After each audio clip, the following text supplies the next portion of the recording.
It's the end of the month, and of course, you know what that means. It's time for another Quake Champions Go4 finals for 2v2, and we're ready to get stuck into some Quake action. My name is Ketchup, and I'm joined on the desk by Lethal. How's it going, buddy? Yeah, not too bad, not too bad. Looking forward to all the games happening today and some storylines involved. So yeah, should be a good one.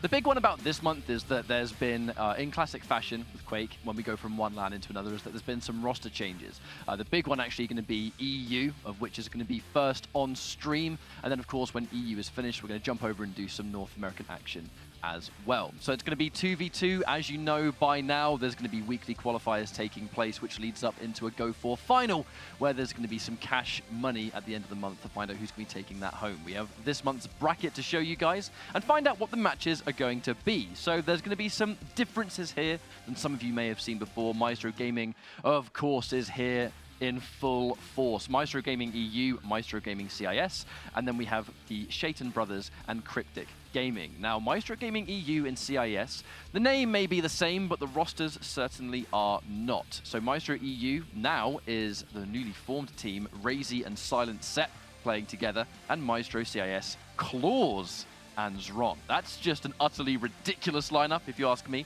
But what's even more ridiculous is the Shaitan Brothers, Cooler and Toxic on the same team. And then, of course, we have Cryptic Gaming with FaZe and Sirius is the assumed lineup we'll be seeing today. So there's going to be a nice mixture of, some of the younger talent in players like FaZe and, Claws, world champion, yes, but still a young player nevertheless. But then we have the older generation, of course. We have Cooler, we have Toxic, and the like. So I think it's an exciting tournament today. In terms of general favourites, who you're liking? Out of all the four teams we saw there, who do you like the most to probably take this tournament today? It's quite hard because you normally would say Maestro CIS is because of Claws and Zron. It's a very, very good team. You said about Claws before, very young, but it's been doing very well over the last couple of years, of course. It's made a staple stone in the scene.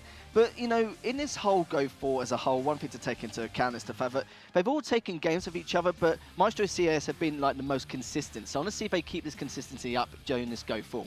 That's the big thing about Claws, that he's always kind of been known as this duel monster. We have the LAN coming up soon, PGL, duel only.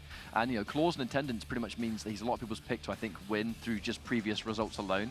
And that's what I think has kind of flipped on its head a little bit, is the fact that now it used to pretty much be 2v2 was the primary focus for a lot of our players, the exception being the Quake Open League, which is just the ongoing monthly league for duel instead of 2v2. And if you're a competitive Quake player, you've got so many opportunities to compete these days. At the very beginning of the year, there wasn't a lot of information about what was happening, so players were kind of like taking part in their community tournaments when they could, and kind of sitting ready for when the news would happen. And when all the LANs came out, the roadmap was released, there was weekly tournaments, monthly finals, money here, money there, money everywhere, basically. So if you're a competitive Quake player, you're in a good position. But our first match is going to be Maestro EU versus the Shaitan Brothers. So this is going to be an interesting one for me. Razy and Silent Set versus Cooler and Toxic. I mean, if this was a grand final, I definitely would have believed you. But I feel like that's what happens when we go into this kind of scenario where it's, two teams going head-to-head this late in the competition. It's going to be big names, even though technically it's the start of the stream. Yeah, most of his matches you'd assume was a final because, like you mentioned before, when it gets to this stage, when there's only 4 teams, especially in 2v2, you're going to see big names, and some of these teams, you'd assume most of them is, of course, a grand final, which is completely understandable. Of course, with Razy, Silent Sep, and Kulu and Tox, I want to see exactly how well these lineups are against each other. Now, I mentioned before in the previous Go4s, they've taken games off Maestro CIS, but not actually taken this series. But with these two, it's going to be quite a close one to begin with in this season. Yeah, when teams go back and forth in the qualifying matches, I mean, for those that may just kind of not know what the Go4 is, it's essentially weekly competition that leads into a final. It's almost like a mini league in itself every single month.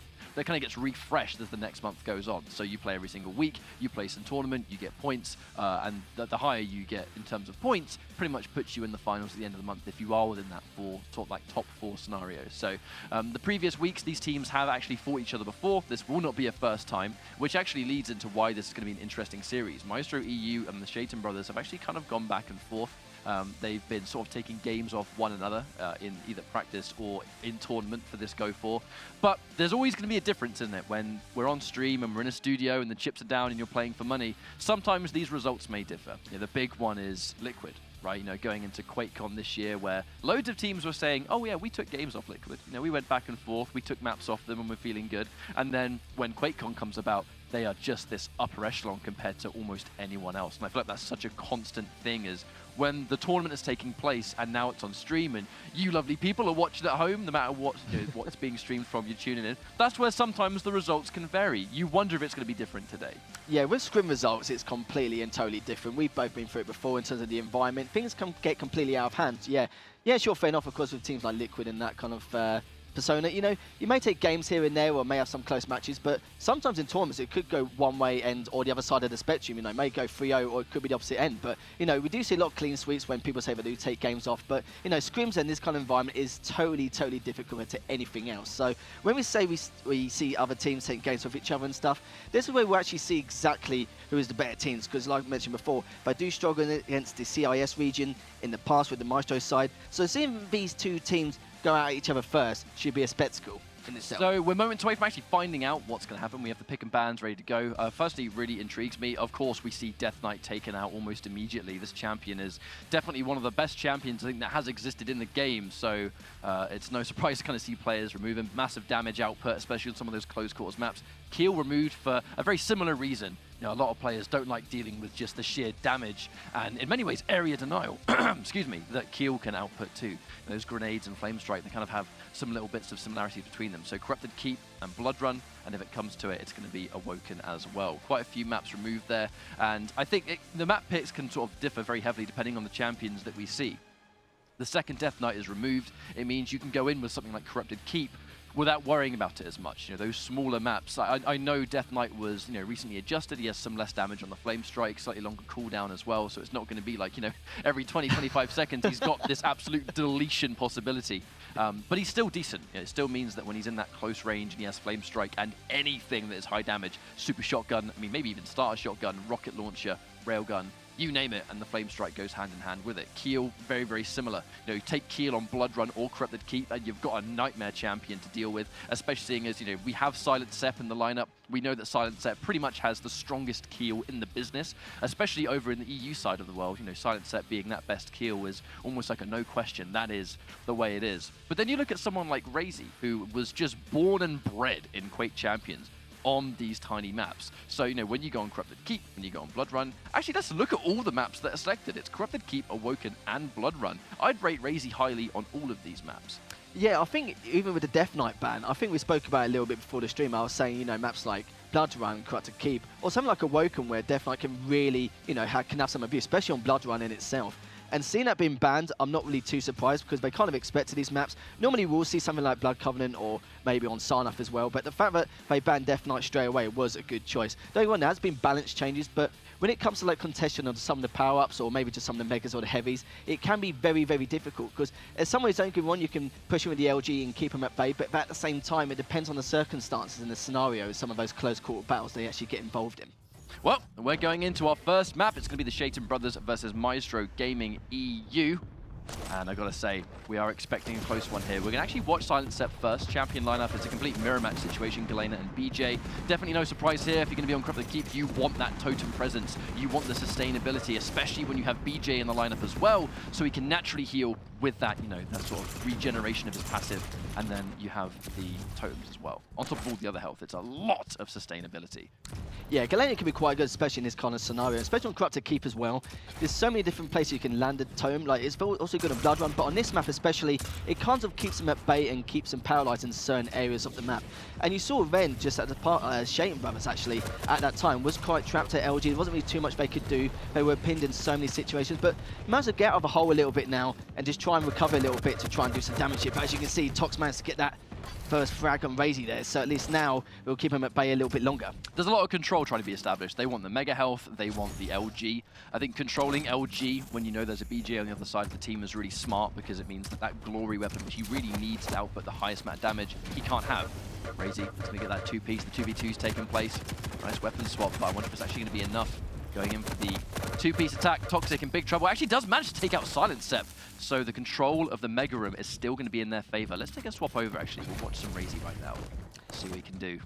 Yeah, I think Silent Sep assumed that it was a little bit weaker than expected, but sadly for him it wasn't. He was just pinned there, but had more than enough health to try and capitalize on the situation. But As you can see now that in terms of the Mega and Heavy, it's still equal time, so they can't really split anything up. But, you know, some of these top players especially will try and delay things at least another 5-10 seconds so they can try and grab both. But it's still very early on in the game. They've not really had the opportunity to kind of delay things further, try and mess with the heads a little bit in terms of when it's going to come up and what they can do to capitalize on it.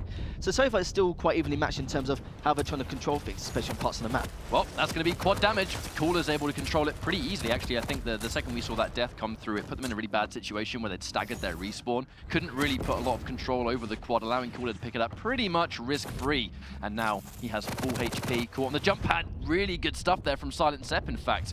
And now he's going to take the quad instead. Unfortunate time to use the jump pad for sure, and he's going to lose the power up because of it, giving him a little bit of control back. It's now going to be 6-6. Make that 7-6 as Silent Sepp destroys Cooler, and now it's going to be slightly above even. Yeah, Silent Sepp managed to get a crucial kill there from that quad earlier. Still managed to have half of the quad time left to make some kind of use, so he definitely made up for it in that kind of retrospect, but sadly didn't take out Tox in the end. It was very close, but it's obviously some situation. They managed to commit suicide considering the circumstances, hoping to take one of them with him, but that wasn't the case now. And Silent Sepp managed to get a little bit more map control here, managed to make sure that he's got 2 other totems on board. Just needs one more to kind of get more control of the map, more in the situation, a little more health on board to follow up on any more fights here. Now, one thing we haven't really talked about at all is almost like, you know, taking the risk of stating the obvious. The thing about the Shaitan brothers is Cooler and Tox in the same team. The amount of experience in Quake between these two players is absolutely legendary. You know, 2 legendary players in their own right. And it's quite nice to actually see them playing together. We'll see what they can pull off in this Go4, but it's always nice when you see 2 players that have so much experience actually pair up and do well. And they're 2 really fantastic players across multiple modes. But is it going to be enough against EU? You know, Silent Sepp, well known in Quake Champions as being a team player. Razy getting just better and better in Quake Champions as the game goes on, both in duel and 2v2. Yeah, that's one of the most. Yeah, that's actually quite a good analogy to pick up on, because normally in most titles, especially in the FPS scene, you normally get mixed with the veteran experience with kind of the new blood. But you do see a little bit of it. But to see 2 huge veteran players, you're talking about how long, you know, they've been together and the amount of time they have been together. You're talking at least 20 years, which is, you know, and if it's like another 5 more years down the line, that's like bigger than our own age combined. So that's some pretty crazy stuff there. And then you take something like, you know, Quake Champions or just Quake in general, which is like, you know, the oldest of the old esports, and it's like, we're not talking a matter of like 20 years, we're like combined of like, what, 40, 50, something mad. These are some players, but it's not about those young man reactions. But speaking of which, we do have the protection run, which Cooler is going to absolutely demolish with Toxic on hand. They're such a dangerous champion. You know, BJ the second gets protection, survives a fight, naturally regenerates to his next 25 HP. There's so much small health bubbles on the map that if BJ gets protection, unless you're funneling all of your damage into him, he's not going to die. He's going to win a fight, he's going to win these 1v1s, and then he can just run away and regenerate. He's going to get the 75 HP, combine that with the heavy armor. Cooler just had a rampage and a half right there. Yeah, Maestro EU, they took that fight anyway, but the heavy was literally just about to come up, and it came up during that fight. They could have waited maybe a little bit longer, but they weren't really 100% on the timing by the look of things. So they thought maybe delay things further, do a bit of damage, and I think the Mega was actually about 8-second difference. So they could have picked that up, took the fight with the heavy, and then pushed on from there. But I don't think they knew the full aspects of when that was coming up. So I think they just wanted to take the fight anyway, see what they would have done, and if they did, then they could have taken both of those Mega and Heavy, no problem. But to the fight, sadly for them wasn't the case, but as you can see now, the Shaitan brothers are increasing their lead slowly but surely here. Yeah, Razy's trying to be defensive. They're able to get the Heavy, but it hasn't really accomplished a huge amount. He has a little bit of stack to work with, but unfortunately they were somewhat separated. Silent Sepp just getting 2v1 near the Mega. And again, the 2v1's coming through. I'm not sure if there's a lot of communication here or whether he's just being jumped too quickly to react to, but that's now 2 times Silent Sepp has completely dropped with any assistance from Razy whatsoever. Yeah, the teamwork seems to be a little bit off. I'm not too sure if they're just not pushing together or it's the fact that because, you know, both these Maestro EU players are kind of like, you know, sometimes they're together quite a lot, which is fair enough. It's like, I completely understand that. But sometimes on Corrupted Keep, it's more about angles rather than just pushing together, because it's so close quarters. You need more about those angles more than anything else, especially with the LG on this. Here it is. Dual-wheel tri-bolt. Unfortunately, it's not going to work. He's going to trade it 1-for-1. But actually, I believe that's Toxic. Should have been able to take the quad damage. That's going to be 3 people going down, and Toxic more than happy to just collect. And now he should be able to get quite a rampage on his hands, making an already large lead, significantly more substantial. Razy going in with big plays, expecting a teleporter into pummel. He does work, but there's so much stack there, it doesn't matter. And he gets the trade through. Who's going to collect this quad? That's what I wonder. Looks like it's probably going to be Cooler. Yep, it is indeed. Look at his weaponry too. Like, that is exactly the loadout you want for quad damage. Uh-oh. See you later, Sepp. you're going to die. You're dead. See you later. Yeah, there was no going around about that Altsor, especially with BJ's ult as well. And, you know, still had a quarter of the quad damage to kind of signify anyway, so that was perfectly fine. He's trying to get as much damage done as possible. They do get the heavy, does get taken out in the end. And this is kind of Maestro's chance now, because the Mega is coming up as well. And if they delay that as well, they can catch up the lead just a little bit further, but they need to work on their angles, work on the map control a little bit, because in terms of height advantage, they seem to have lost that quite a lot. It seems like both the Shating brothers here seem to be, you know, on the top of things in terms of keeping them pinned in certain areas, make sure to get their angles, use it like, you know, forking in many ways than one. And that's the thing about Corrupted Keep as well. It's more about the pace rather than anything else, because, of course, without the rail and everything like that, it's not really too much about, you know, the long range, keeping them at bay, and in those kind of circumstances. Well, we just did see Toxic go down. It's a rare occasion where he's getting constantly separated from Cooler. And so you talked about earlier, right, angles. You don't need to be sitting right next to each other to establish teamwork. We saw Toxic get ambushed by the Mega, and then Maestro pushed in so heavily, Cooler pretty much just ran up behind them and was able to secure a kill, separate the team, and immediately turn what was essentially a bad situation for Toxic into a good situation for the whole lineup. Let's swap over to Toxic actually, in fact, and check out what he's going to be getting up to right here. We're moments away from protection spawning, and that's why they're going to establish a little bit more control. I think Toxic deliberately holding on to his totem. He wants to make sure he's got the presence of that, the damage output, the healing ability. If they can sneak and steal protection right as the totem's there, they're going to get that instant burst of HP. There it is, comes through, saves it for a rainy day. Can they deal with Silent Step? Just a bit too far away, and now Razy has it. Caught on a jump pad, gets a little bit of rocket damage, but I'm wondering if that's going to be enough. He is going to fall down now. Razy with the protection, plenty of stack, and loads of rockets. This is an opportunity they 100% need to try and bring themselves back in. Silent Step gets one kill as well. Very important. Toxic, he's pretty much going to be guaranteed dead at this point. Cooler, easy 2v1, cannot survive. And now they have a little bit of protection left to go. Is it enough for one more kill? At the very least, they've got a nice amount of momentum from this. Yeah, this is Maestro EU's perfect opportunity to make this comeback. They got the protection.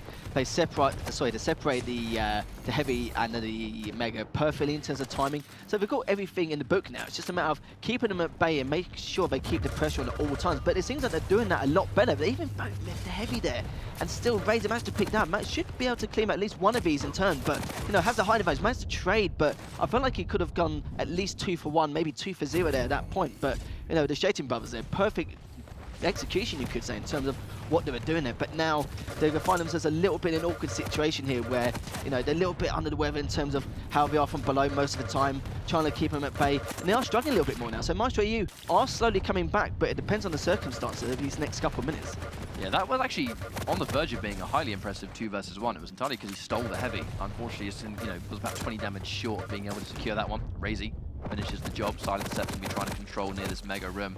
You kind of need, I think this late in the game, you need to start establishing those power-ups or those pickups a lot more prominently. Unfortunately, Sepp now horrifically weak, and he's probably going to go down here. Toxic, easy pickup, and now we're moments away from another quad damage.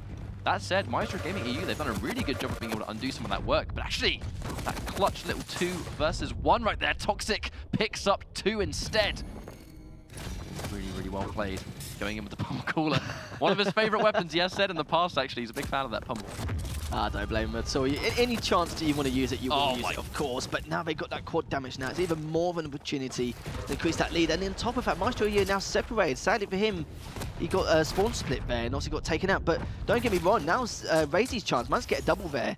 Well played by him. He's still got a decent stack to continue on with the pressure, which he will do straight away. Go straight in. Managed to miss one of the shots. Managed to get tops anyway, but now the quad does go back in the hand of Cooler, and he's still got plenty of time and plenty of use of it. It goes to show that when you're going in with the super shotgun, it is very much a go big or go home weapon. That one missed shot allowed Cooler to collect the squad. You know, if he landed that super shotgun, he'd have been dissolved and they could have continued the lead. But unfortunately, you miss a shot, you're out of action for about a second, and that's all the time they need to finish you off. Yeah, and on this map on Corrupted Keep, it's all about who can pressure whoever the most. And it's like, when you get to a point where they've both got a heavy and a Mega, it's extremely, extremely difficult. You want to try and back off as much as you can. And like I mentioned before, without that rail, it's going to be even more difficult. And with the map being so small, it wouldn't make too much difference anyway. But Razy now, still got a decent enough sack.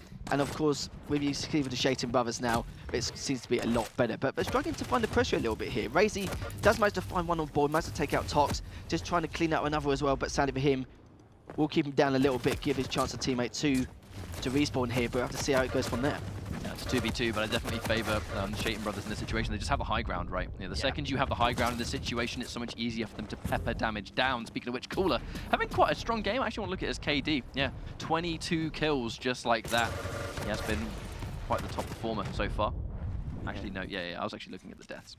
It's actually Toxic. That's right, you made him sound good anyway, that's the main thing.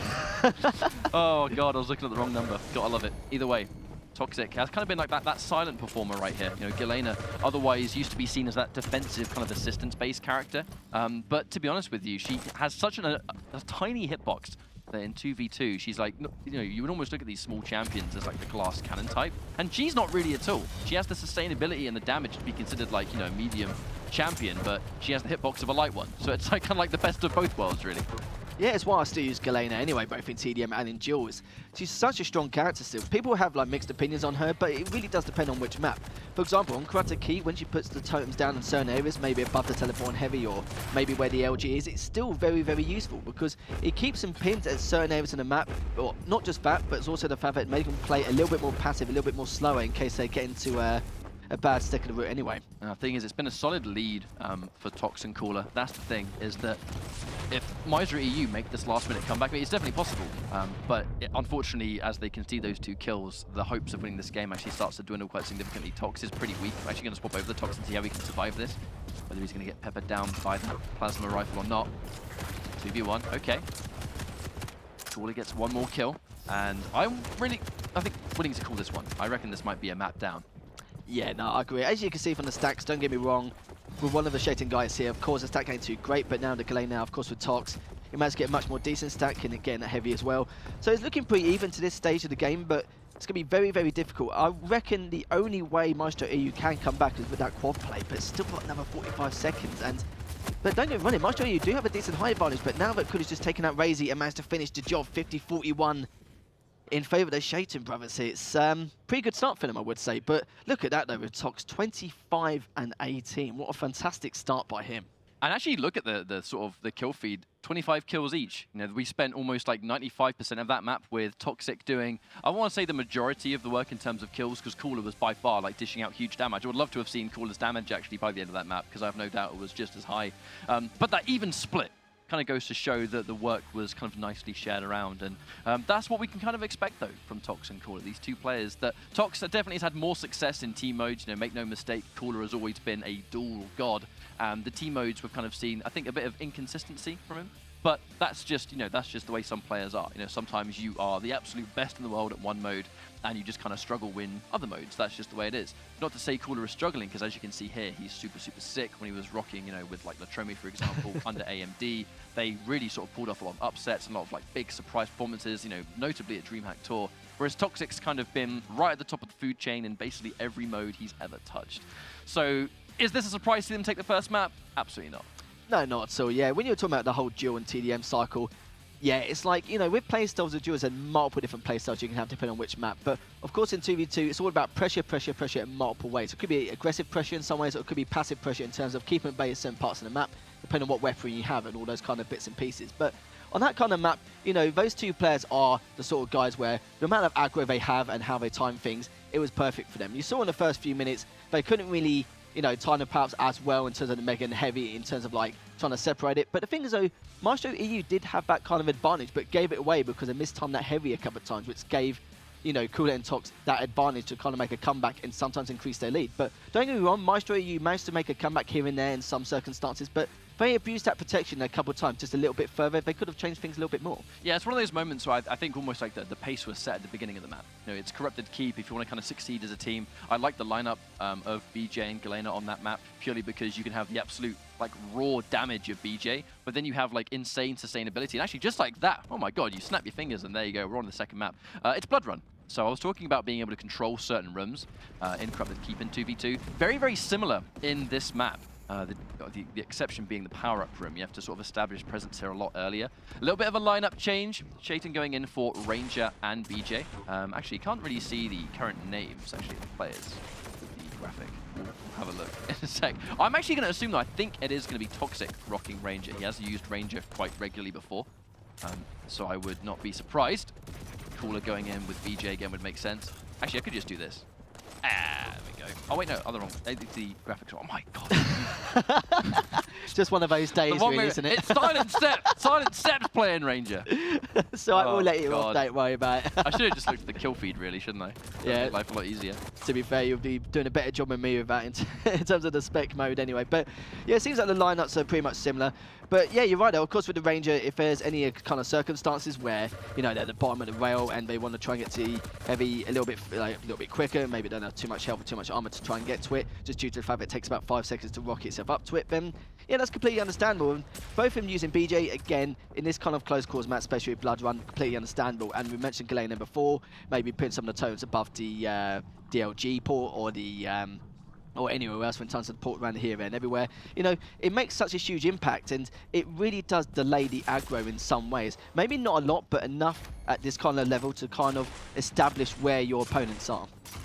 Now, it's safe to assume, you know, why we've seen Ranger get picked. And he's pretty popular in general, but on Blood Run, I find Ranger to be especially useful. You know, pretty much he's more mobile than essentially any other champion in the game because of that. That orb alone lets him go in a short space of time where other champions cannot tread, which makes it incredibly useful, especially as we go in here. Quad damage. On that note, we're going to swap over to Cooler, who has so much stack. There's no way they can fight it. This is a very, very bad start, unfortunately, for Maestro EU, because Cooler, with that quad damage and impressive stack, they need to have their runaway game on point. Otherwise, Cooler is going to get a frag or two, that's for sure. Yeah, he's going to be loving life right now. It's going to be his little playground for a while. With his huge stack like that going around with that LG, he's going to do what he can. You know, most players will normally be a lot more aggressive with it, but I think he's just trying to establish, maybe trying to fake out some plays to force this team to actually try and do something here. But as you can see, Cooler's actually having none of it. And it just shows sometimes that passive play with the quad can be quite reasonable, because normally your first instinct is, right, let's go around here, let's go around here, let's try and flank round, or maybe just try and stay away from it as long as possible. But on a map like Blood Run and the kind of circumstances you can put yourself in, it was a great play by Cooler there to try and round things. But Razor with a nice double there to try and catch up and almost even things out here. The thing is, I kind of actually wonder why Silent Step went in for that attempted Dire Orb kill when there was only a few seconds left of the quad damage. I actually wonder if he might have just sort of like potentially mistimed that, maybe. You know, maybe he kind of just mistimed when the quad was going to be up. That was a sick rail, by the way. Toxic, well known for his insane accuracy. But yeah, maybe it was better to wait, or perhaps he just mistimed when the quad was going to run out. Yeah, it's very easy to mistime in this kind of circumstance as well. When it gets that messy and that hectic, it's very, very easy. Obviously, you know, you can not get to the precise second. You saw that in Corrupted Keep, but on this map it's a tiny bit slower compared to Corrupted Keep here. But it's, of course, in these kind of circumstances, when you want to keep the pressure on, it's very easy to make those small mistakes here. But at the start of every map with kind of like this scenario, it can be quite easy. But once it kind of establishes itself a little bit longer towards the game, maybe like at least about 5 minutes in, then people kind of stabilize exactly what's going on. But Toxic with fantastic kill. I gotta say, how does that. Toxic 1v1 a BJ when he does not have dual wield? Like, that is insane. You had to land every single nail to even have a hope of that. Speaking of which, we have more power-ups starting to spawn. There's going to be protection this time, obviously. We're going to see if Tox can win this 1v1 just to keep them far away. Razy's going to drop, which should actually allow him to take it. No, Silent Step runs in and steals the protection, in fact. Now they have to make the most of this one. They are still behind. Just remind those that have just tuned in, it is in fact Maestro EU that are the red team. It is the Shaitan brothers in blue. Yeah, that was a fantastic play, but of course you could see there, Cooler, you know, it was only a 1v1 against Silent Step to try and win that protection duel, and that was perfect. He managed to win that. But Tox was trying to delay things as much as he can, or sorry, Razy was, and he did delay things enough. He got himself killed in the process, but one thing to take into account is the fact that he managed to get that protection, and I'll take that trade any day, pretty much. Well, that's the thing about Blood Run, is that you can sort of run away from a power-up much easier than other maps. You kind of have that sort of circuit that you can run involving all the teleporters, which means that if you are the power-up runner, it almost feels like you have more of a responsibility as the teammate that doesn't have the power-up, because you're the one that needs to head them off. That was so sick, by the way, that 2v2, so important now. They have a respectable amount of stack, and there's stuff around the map to pick up. They might be able to undo this wonderful rail, actually. Silent Step now going to communicate to Razy. That guy is weak. We'll finish him off and catch him around the corner. But like I was saying, I feel like you have more responsibility as the one that doesn't have the power-up, because you're the one that actually is going to be picking up those kills. You know, everyone's going to be running away from the power-up holder. They're going to be running into you. This is it, and you saw Razy there with that crucial double. Both players and both teams were very weak at the time, but Razy got that crucial pickup and managed to get some health field back straight afterwards now. So this is a chance, you know, they're only down by 1. Now they're tying things up here. And some great plays and some decent angles here. And again, Razy with that LG doing a fantastic job there. Finally overtaken, but still with a half-decent stack even after these battles, but you talk about as well compared to the last map. Of course, we've got to keep us a little bit more about ringing around Rosie rather than trying to hide off from that quad damage or protection. But here you do have a bit more room to kind of capitalize or try and back off on those kind of situations. But this is what I like, Keith. Oh, no. Even though he missed that heavy, but at least he delayed it at least a couple more seconds to kind of keep this other team with Coolers and Tox guessing when it's going to come out, which is great play. I kind of worry that Maestro EU was somewhat out of position there. I don't know whether they communicated the quad spawning. I feel like when we were kind of just watching Razy back then, they were nowhere near the room, and we kind of just noticed on even the spectator, like, hang on a minute, we're just about to see quad damage, and it's Cooler and Tox that are all over the position. There was no way they could fight for it. I almost feel like they just gave it up for free. Unfortunately, that could be the beginning of the end. That's going to give Cooler the opening to do what he does best, and playing the runaway game against a quad owner, significantly easier to do if the quad owner does not have a rail. If they catch a good angle, and Tox actually doing what I think was a little bit of body blocking there, unfortunately.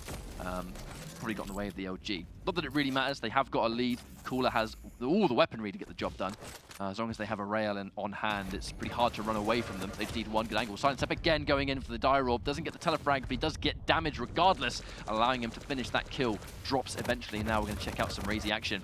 Can't 2v1 that one. Significantly weaker than the rest of the competition, even with a dual wield.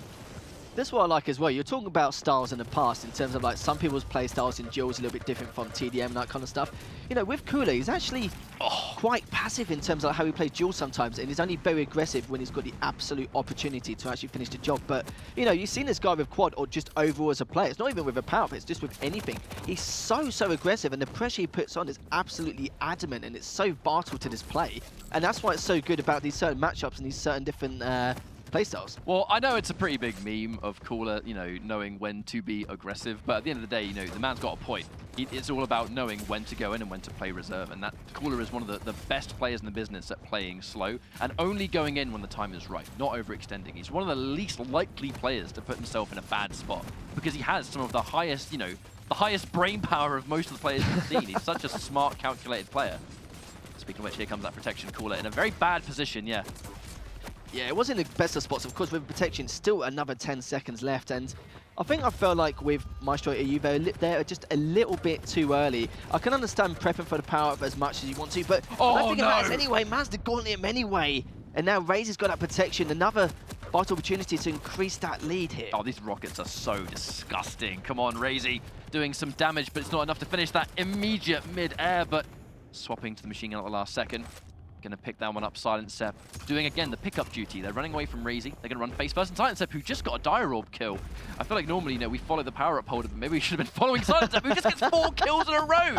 I was following the wrong person. I was like, come on, Razy, he's gonna do something great. And then Silent Sep just goes, nah, 4 kills.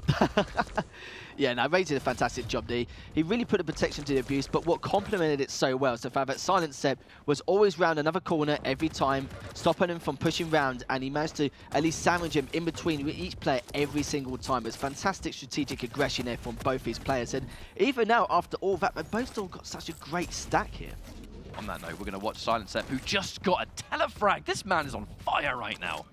Absolutely playing out of his mind. Let's check out his performance. Currently sitting on 21 kills. But I feel like that's the strength of a really smart player with a lot of execution, playing a champion like Ranger on a map like this. Like, there's a reason he's got in with this pick, and I'm not saying these, you know, by no means is he being carried. I'm not saying that, but I'm just saying, like, the damage output of a player that has really good game sense, really good reactions. You know, Silent Sep is built around that kind of play. Well, this is it as well with Razy. Even though he's going 14-16 or 15-16 at the moment, you know, they're not dead kills. Every single one he's executed have been such crucial one. They're like the game-changing kills he has, and that's what's so great about him. He had a fantastic way of playing last time with a good KD, but this time, even though it's about neutral, I think it's completely different to what we normally expect. Oh. And fantastic ult, and of course, Silent Sep managed to get the second as well, and what a completely different possibility finish compared to that last map. It's about, you know, landing the execution when it matters. You know, every time Silent Sep goes in for an orb, he's doing such huge damage. He's being able to pick up. We can see a lot of pressure being put on this quad location, and I love the execution there. Razy getting 2 kills now with the quad damage. He has a rail too, which means they can't really play this runaway game, probably putting a lot more faith in his heavy machine gun, which I definitely actually agree with. If you miss a rail, they can escape. If you get a couple hits of that heavy machine gun, you can still finish. Speaking of which, as they try and run the circuit, they're running into Silent Sep again. He is such a responsible team player. He knows what his job is. You know, I'm going to force them away. You have to make sure you pick them up. And Silent Sep more than up for that task. look at how much kills they've got now. I mean, he's going to drop, but his work here is done at this stage. Cooler should be able to fall down here as well. Gets one rocket. No, never mind. Silent Sep, the greedy boy that he is, going in, stealing it away with that rail, but it doesn't really matter at this stage. They are so close to absolute victory in this second map, and they needed this to stay alive. I love the turnaround. Yeah, and one of the crucial things as well, one of the talking points on top of that is just due to the fact that they want to separate the spawns as much as possible. When you've got them into kind of a spawn routine where, where one spawns in the next 5 seconds and you keep them at bay in different rooms the whole time, so they're not always together. That's the one thing they've used every single time. And every time Maestro EU were quite weak or in a bad scenario, they'd use that tri-bolt, especially if they're going for the power-up when they're doing the prep for it. Like this, for example. Even though they're a lot weaker, they use that tri-bolt to its maximum use and then just put them at bay as much as possible. Even though they may get it in the next 44 seconds, but it's still quite a while yet. But they just do a fantastic job. When they're weak, use the tri-bolt and just put as much abuse down as possible. If they're stacked, they'll go full aggro no matter what the circumstances are and try and pin him or sandwich him as much as they can. So it's great play by these guys. You find yourself in a situation when you're so far ahead that, you can even start to afford to take trade. I think that's one of the reasons that we saw Maestro EU kind of set up shop in the power-up room, even though there was 60 seconds until power-up. The goal was not to control power-up, it was to be in an environment where you're in total control of what entrances they take. Maybe you can pick one off, maybe you trade it 1-for-1. They have such a lead, they can afford those trades. It will always be in their favor. Toxic, though, does manage to pick one up. And I actually wonder how much of the map they gave up by being in that room. They gave up Mega, they gave up Heavy. Now, look at the stack between, and oh no, that Dire Orb might have just said no to that. They just need 3 more kills. Razy's going to be there, and he should be able to collect this protection. 2 kills left to go. Feel like this one might be a done deal, Lethal. I think you're absolutely right here. 49-36. Only 1 kill left to go. Of course, Razy's still got a protection. Going to try and find that final kill. Does try to finish job in. Managed to in the end, as he will do, and clean things up and managed to tie things up here. So very different compared to that first map. I think that there's so many differences to factor in. The first thing there, Silent Sep just had an absolutely fantastic performance. But I think it's both a combination of their teamwork and that where, even though in that map, as far as I was able to see there, they didn't really hold a lot of power-ups. It was almost entirely in Cooler and Tox's favor. But the second you have certain champions on board that have, it's both map knowledge and the champion selection, that Silent Sep has always been known to go with champions for the sole purpose of just damage output. I remember watching during Quake Open League, I think the matchup was Cypher versus Silent Sep.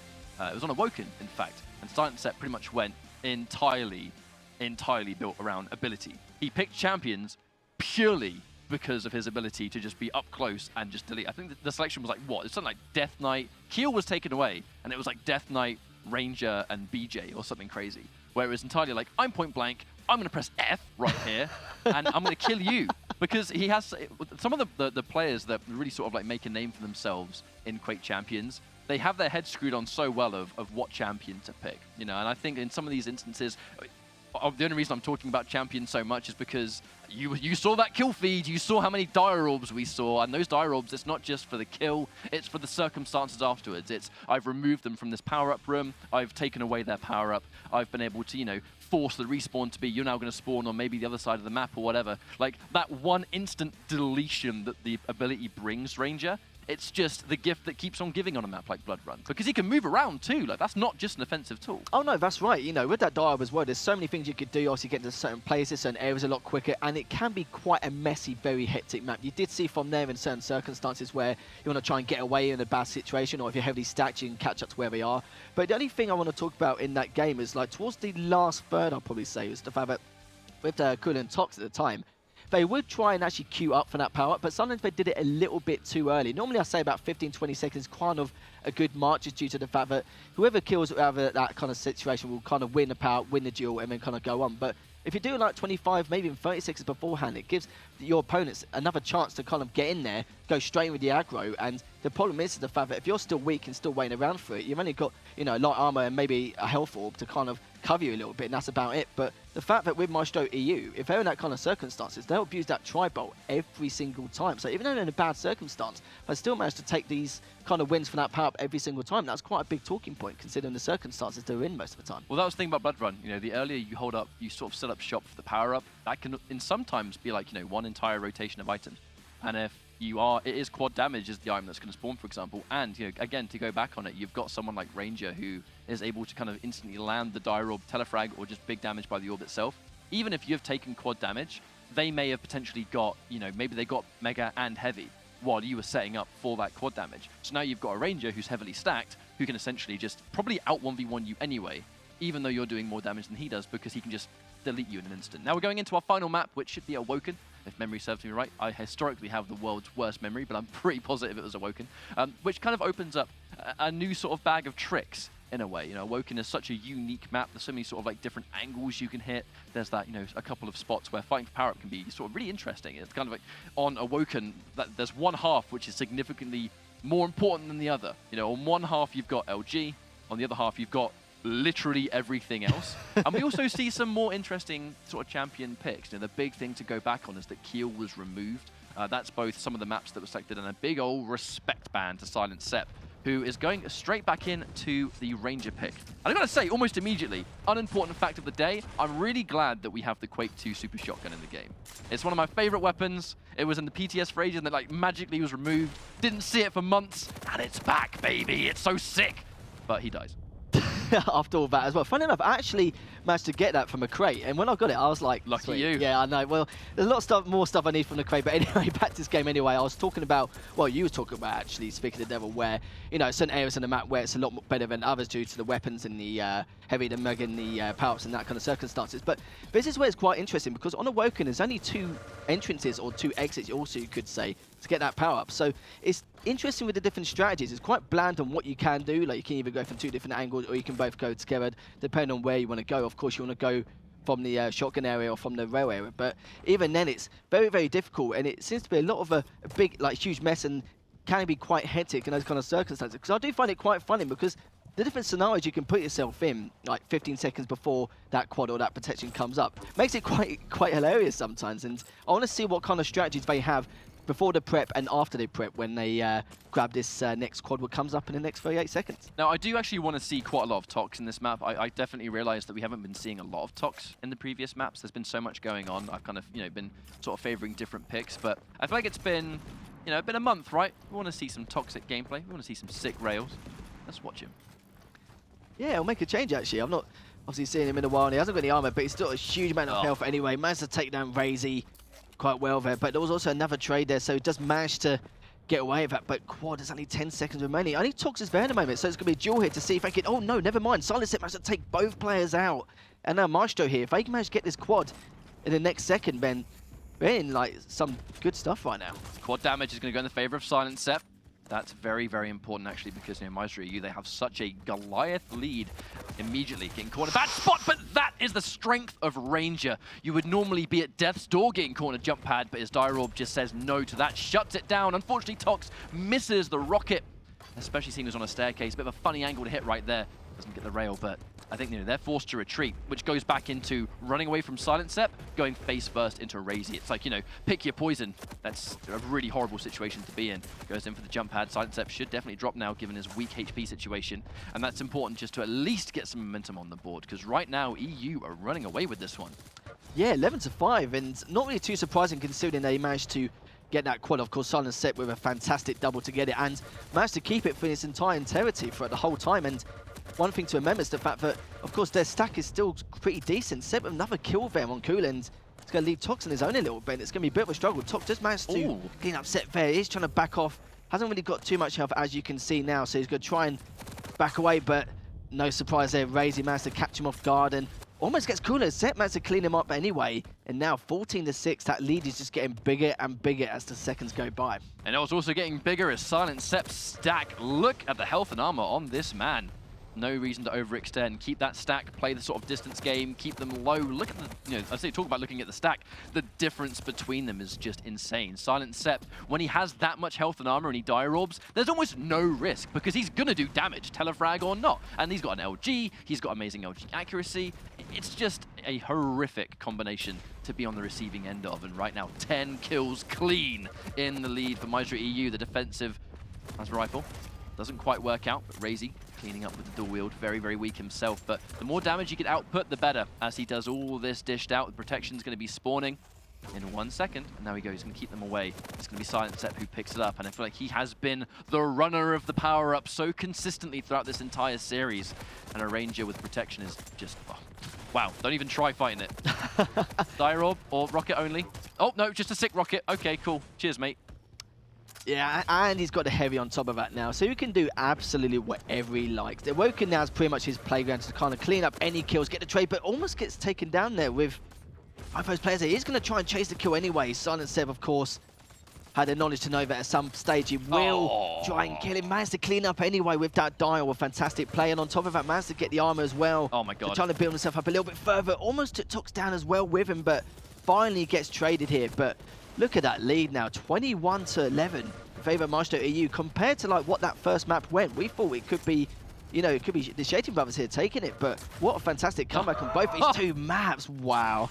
You know, you used to said the word comeback. I think that's the magic word. That's what Ranger does in this game, is the fact that no matter how weak he is, it's never a done deal. If you think you can push the advantage and he's got a dire orb, think again. He will literally kill you in one touch.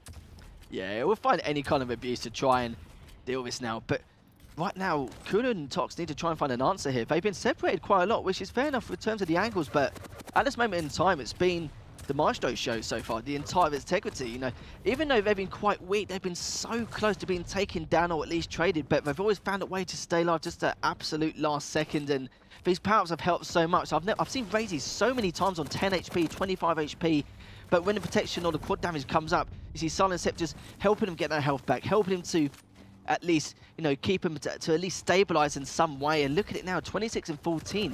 Shaitan Brothers need to really try and find an answer here. Silent Sep being very brave, going in for the jump pad. Toxic, I actually think that was such a smart decision. He knows that he's going up against Silent Sep, who's not afraid to dire orb. So if he's going to get a kill on the jump pad, it's way smarter that he uses a super shotgun to just go instant damage. Don't even give him a chance to press that F key. However, Caller now with the quad damage. Really weak though, 7 HP. He has to run away, and it's not going to work out. Unfortunately, Silent Sep getting an easy double, and now the quad damage is just making things bad to worse. He should be able to pick this one up. No damage dished out. Caller just caught in a bad position. Toxic destroyed as well. Who needs damage on this dire orb when he can move around willy-nilly whenever he wants? And he's got a nice amount of quad left to go. Can he get one more kill? Can he get it? Nope, too far away. Spread was not in his favor. Oh, willy-nilly. I've not used that phrase in such a long time, but you kind of took the words right out of my mouth there. Saving it for later. And Silent Sep, yeah, he's the talking point. He's had every power, well, almost every power, but even if he didn't get it at the start, it will just take it from you anyway. And that's the good thing about Maestro EU. Even if they don't have that power-up advantage in any way, it's mostly been the quad, which is one of the talking points here. They managed to somehow plan an attack to at least keep him at bay, get it from two different angles so they at least take the quad for themselves afterwards. But even when they steal that quad, both times, they still got 3/4 of the clock on it, so they've got plenty of time to, you know, abuse it one way or another. But there's so many different things you can talk about. The height advantage they had most of this game, the dial abuse, which again they've done there. And so far, the talking point is just the fact that Maestro EU have been going for 2-for-0, 2-for-1, or barely trading, which has been fantastic. And that's the whole point, and that lead has just been staying the same around that 8-12 gap. As you can see, 33-24 in favour of Maestro EU. Well, it's the art of excellent teamwork, isn't it? It's the fact that it feels like a 2v1, even though you can only see one of them. You know, if they both have an angle on you and there's damage being dished out, even if you don't really know where it's coming from, that's the dangerous combination to have, is that it's never really a 1 versus 1, especially on a close quarters map like this. Toxic catches Razy off guard, swapping to the rocket. I like that decision. Just go for the big damage. Big boy plays 10 seconds away until we see protection, and this could be one of the most game-changing protections that we might actually lay our eyes on. Silent Sep brings out Caller, so that's going to be unfortunate. Pushes them away. I mean, kill or no kill, the important thing was just keeping them away from that protection, because now it's Razy with it on hand. Getting constantly juggled around, though. Clay Pigeon shooting up in this house. And it's going to be Silent Sep now, has access. Going in, no knocking down here because of the dire orb is just so good. Good God. Are you surprised Silent Sep's got the protection again? It makes absolutely no shot. And he wasn't even the first person to get it. Ooh, that was sick. Okay. And one thing to remember as well is the fact that there was only one member of Maestro EU there. There was 2 members. He had both Tox and Kulit there, who could have at least both been very aggressive, taken that 2-in-1 fight and go for it. But I don't think they were absolutely certain if they're both there or not. Oh, God! That dire orb. You were talking about that the entire time, but I think it's been the talking point in the entire series. I mean, look at so it. It's really obvious, isn't it? Like, when you've seen it that many times at this stage. It's because he's just mad. Yep, it's a really sick direct. Razy cleans it up as well. Check over at Razy right as he dies. That was a great time to swap to him, Ryan. Toxic. See if it... Oh, no! Never mind. Another dire orb. See you later. Set back in it. I don't think I've seen this many dives actually abused in one sitting. It's, you know, like you said, it is a talking point. And normally, you only see it a fair few times. Sometimes it's mostly to get around the map or kind of like steal the power-ups or try and get to heavy on the mega in certain scenarios. But Yeah, you are right. You know, in this whole series, it has been one of the main talking points here. They made great abuse of Ranger, and that's why they've had it in every single thing so far. But let's check the feed. Look at how separated Cooler and Tox are. It's really unfortunate. Science Step does go down, tries to go for the surprise Dire, which actually might have gone in. I know there are certain angles you can hit that guarantee telefrags depending on the angle and the timing and all that good stuff, but right, another 2v1. Unfortunately, Toxic cannot win the fight, which puts them pretty low, and that just prediction rocket. Tox getting taken out, Cooler running right into it. And this is almost over, Lethal. 5 kills and Maestro EU are actually going to be moving on instead. See them in Grand Finals, where we might actually see a Maestro Grand Final if they play their cards right. The quad damage is about to spawn, and if Maestro EU get this quad damage, I just don't see the Shaitan brothers winning this at all. Yeah, don't get me wrong, this is an opportunity. Of course, Silent Step did try and get a cheeky die-off there. Sadly for him, he doesn't get it, and wouldn't surprise me if he did, because he's stolen the power-up twice in this one game compared to the others now. But it is 45 to 38 so far. This is Toxic's opportunity to be super aggressive, but this is only problem is the fact that no matter what his stack is, he needs to abuse it. Because if he doesn't, it's going to be a real struggle. They're just going to consistently trade off back and forth, and then eventually Maestro EU will win this. And I think he knows that as well. So he's trying to do the best he can to try and make anything off his quad, because protection is not going to be up for at least another minute and a half, and by then this game will definitely be over. For sure. Now, they only got about 2 or 3 kills from that quad damage. It's not the end of the world for them, because if you actually look at their stack, they weren't taking much damage in the meantime. But now they have to make sure they sort of control these pickups, but at the same time take as little damage as possible in the meantime. And that's the difficult thing. They have to essentially do double the work that Maestro EU have to do at this point. We're going to keep watching Tox, because he's in a bit of an interesting situation. The fight isn't really started by him, but he's not really in a position to take it. You know, he's in that lower ground, can't get any rail angles, can't get any LG angles, in fact. And they're totally content keeping him down there. Cooler is able to take out the 1v1 on Razy, so that's going to be definitely decent for them. And they've got to play this one so carefully. They can't give up a single kill at this point. They can't be in that position. Okay, Toxic, wonderful reaction. He just pops the dual wheel, knows the time is right, and I think he was super confident in that rocket connecting, but unfortunately did not. Yeah, at least it keeps him weak anyway, but even now, Cooler's just cleaning up everything now. And Tox, hang on. You saw there, like, the style of plays completely changed. It's much slower, and they're keeping him at bay and keeping him pinned, even without the height advantage. To manage to do something here, and if they take out Toxic, this could be a massive kill, and it is by Razy, finally, after such a long time, and he had such a huge attack as well. Managed to get taken down here. Of course, Razy will be getting his health and armor back, but not without meeting someone else, and it seems like he's trying to stay alive as long as he can. He's trying to find a way just to keep his stack up just a little bit longer, just try and find his teammate, because they're both completely separated, but they've both been sandwiched now here. But sadly for him, Tox just get taken out, and Maz does get taken out as well. So this could be a talking point here. This could be the comeback they desperately needed, especially with that Magnum protection. It really is a matter of just taking these fights wonderfully. Like, every single time there was a fight right there, Cooler was able to win the 1v1. If there was a 2v1, no! The clutch Dire Orb, Silent Step! That was just daylight robbery. Someone call the police. 3 kills left to go. This was a done deal, man. That Dire Orb just stole it away. Is that going to be an... Oh my god, 2 kills left. I think it will be. He had a huge stack. He had the protection as well. It was literally his game to lose then. And to get Dire Orb there at the most crucial time when the score was so close. What was it, 46 to 45 at the time? And now it's the perfect opportunity. And now Maestro EU could bring this back at this stage. But Silent Step needs to be really careful. He's only on 5 HP. He needs to try and get his stack back as much as he can, because this could be another chance for Shaitan brothers to come back. And they can. It's 48 to 47 here. And of course, look at that. The quad's going to be a while yet, but the heavy's up now. Just been taken. The fact they were able to work around such an unfavorable situation is great, but 1 kill left to go. Razy's very weak. We're actually going to check out Silent Step. He has more of a stack to take this fight. 1 kill left. It's hard to call, to be honest. Razy's definitely on borrowed time with that stack he's sitting on, but Silent Step, he's waiting for an angle. He's going for the surprise attack. You know he's saving that Dire Orb. All right. Oh my god, that one rocket doing 100 damage, that's going to keep Toxic pretty far away. That they can't push. They're so nervous to approach. They do not want to deal with that immediate telefrag. Yeah, there's nothing they can do. Razy's been weak for such a long time. He was trying to at least just get information. He can't find. But yeah, you're right. They've got absolutely no stack at all. And Sally gets taken down. Couldn't manage to finish him off in the end. So it's going to be 2v1. Oh my god! Get the trade. So it's now 49 all. And that quad's coming in 10 seconds. I think there's Dire Orb there. What? What? Oh my god. What happened there, Lethal? Because we were watching it from his perspective, he probably had the same reaction. Like, what? Oh, I love how we said the Dire Orb so many times, and it actually won them the game. I think the two things to take into account is the fact that one of them had protection, a huge stack as well. Managed to orb him in the end to make that comeback. Went to 49 all, managed to get those crucial trades. They were both so weak, and then Dire Orbed at the end to finish things off. So, in the end, Maestro, you took that 2-1. It's in that situation. It's in that situation that you look at what's just happened, and you essentially realize that at the last minute, even though Razy and Silent Sep were both horrifically low on stack, neither Cooler or Toxic wanted to push in. Because you just look at the angles they were hitting up, just one sort of corridor where you just go, double tap F, right? You're going to get either the max damage of the dire orb or a telefrag. And with 1 kill left to go, they can't give that up. They can't run that risk. And they did so much at the last second to try and avoid that situation.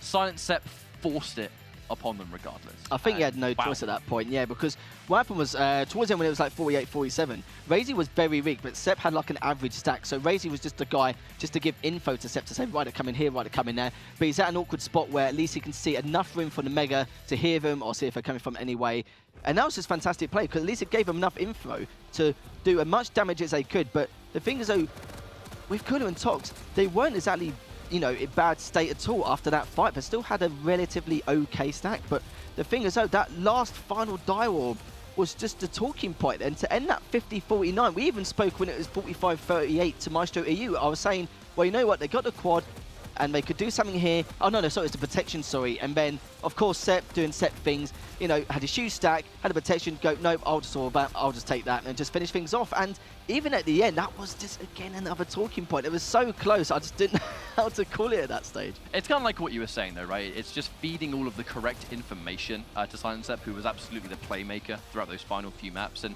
it is quite brave, to sort of go in for those plays and just, I mean, we could just see a 100% highlight reel of just how many dire orbs Silent Sep was able to land in that time. And, it's almost a commendable comeback that we were seeing Cooler and Tox, but even there, just look at how many replays here, how far behind they were consistently. At the last possible second where it could have been a done deal when we saw that telefrag on essentially a max stacked Cooler, I believe it was.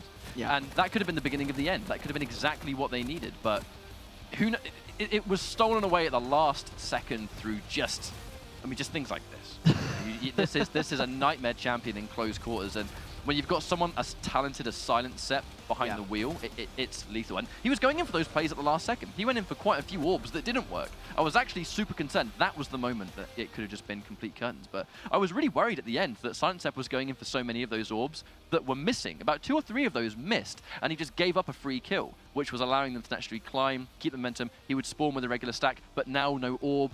Maybe one weapon to fight, and that's basically it. So it was going from bad to worse. But he stayed true to going, well, no, I've got this entire strategy built around trying to get high damage, these kind of like stealing-based plays, and he stuck true to it, and it won at the last second. But it so almost didn't. That was the crazy thing. Like, live by it, die by it, right? Yeah, I've actually got red in the face just from watching that last bit, because I think I just got too carried away. But we did say before that series even started, it was going to be a close one. We didn't know how close it's going to be. The first map we were a little bit, it's getting a little bit one-sided, but just shows what it's like with map choices. And Awoken, I've seen so many close games on that map, depending on the power-up and how much it's been abused. But Maestro EU had it most of that game. They did have it most of the time, even though Cooler and Tox did have it a couple of times themselves. Silent Sep always had the opportunity, always found ways to kind of strategize around it, but Razy always complemented that to try and at least do the damage to begin with and Sep to finish things off, which was fantastic because, Awoken can be a little bit like Quantum Keep where it can get a little bit hectic, but of course with the power-up and only being 2 entrances to kind of try and capitalize and trying to strategize exactly how to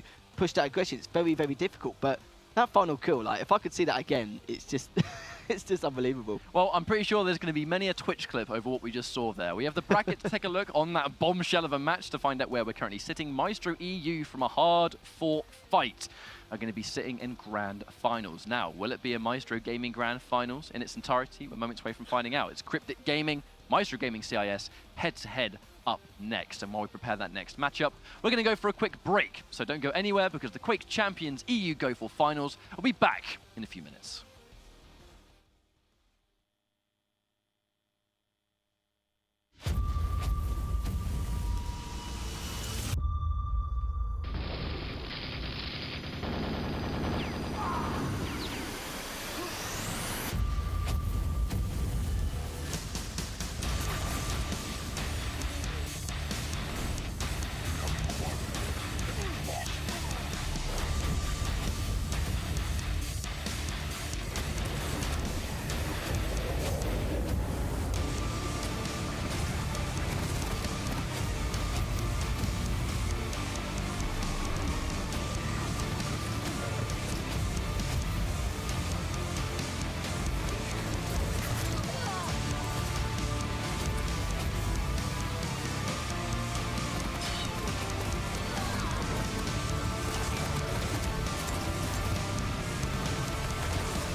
is only the beginning.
everybody, and welcome back. This is the Quake Champions EU Go4 Finals, where we've just had our first semi-finals. It's Maestro Gaming EU, who we'll be seeing right there as our first team.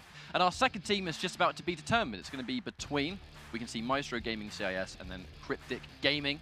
And I think there's a definite favourite here, Harry, I will be completely honest. We're kind of expecting Maestro CIS to not only, I think, be Grand Finals, but I think this team has a lot of people's picks to actually win the tournament.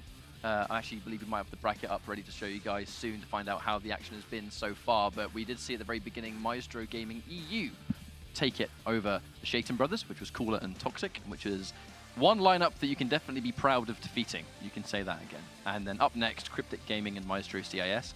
Maestro Gaming CIS consisting of Claws and Zron, all on one team. That's a pretty scary opposition to have, I think, Harry. And then up next, we have Cryptic Gaming, which is FaZe, and Sirius is the expected lineup here. Yeah, I've not seen too much of Cryptic Gaming myself, so I'm curious to see how they come up against, of course, with Claws and Drum. But yeah, you're right. It's a tall order, not going to lie. I think everyone knows that as well, considering the bracket, how things are going to pan out. And, you know, I wouldn't say too much as of yet, because I've not seen too much from FaZe and Sirius, and I'm not really seen them play too much. So I'm curious what they can actually come out of the gates and the woodwork. There's not really too much pressure on them in terms of how things are going to go. They may assume it's going to be kind of like a 2-0 circumstances, but I've seen some weird things in my time, so hopefully they can actually come out the gate strong and put a lot of pressure on them. But, you know, this is Claws and Drum we're talking about. It's going to be very difficult, to say the least. Now, FaZe is one of those players that's been sort of really making a name for himself within Quake Champions of all the games. He's definitely one of our younger competitors, absolutely. You know, FaZe used to kind of run the Maestro banner back in the day, along with the likes of, you know, Vu, for example. They had their own sort of like sacrifice team. I think that actually was the lineup, if memory serves me correctly. And then, you know, FaZe is kind of, he's been under a couple of different banners across competitive Quake, different lands, would send him to different tournaments, and right now kind of sitting under Cryptic Gaming alongside Sirius, and also Insane as well is there in the lineup. But the question is going to be who's going to be playing today. Obviously, sometimes some teams can have extra players. They will sub in depending on each matches, depending on circumstances, whatever. You know, the usual kind of sub business, I guess you would say. But we're expecting to see FaZe and Sirius today.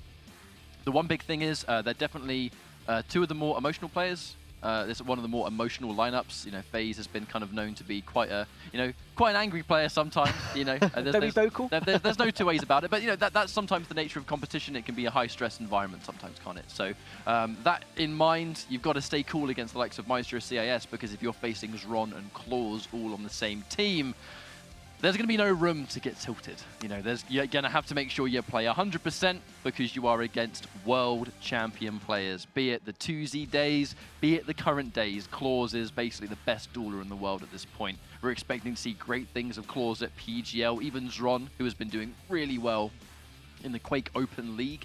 So, you know, there are tournaments taking place where both of these players are seeing their fair share of success. In 2v2, I think we're kind of expecting it to be another day in the office.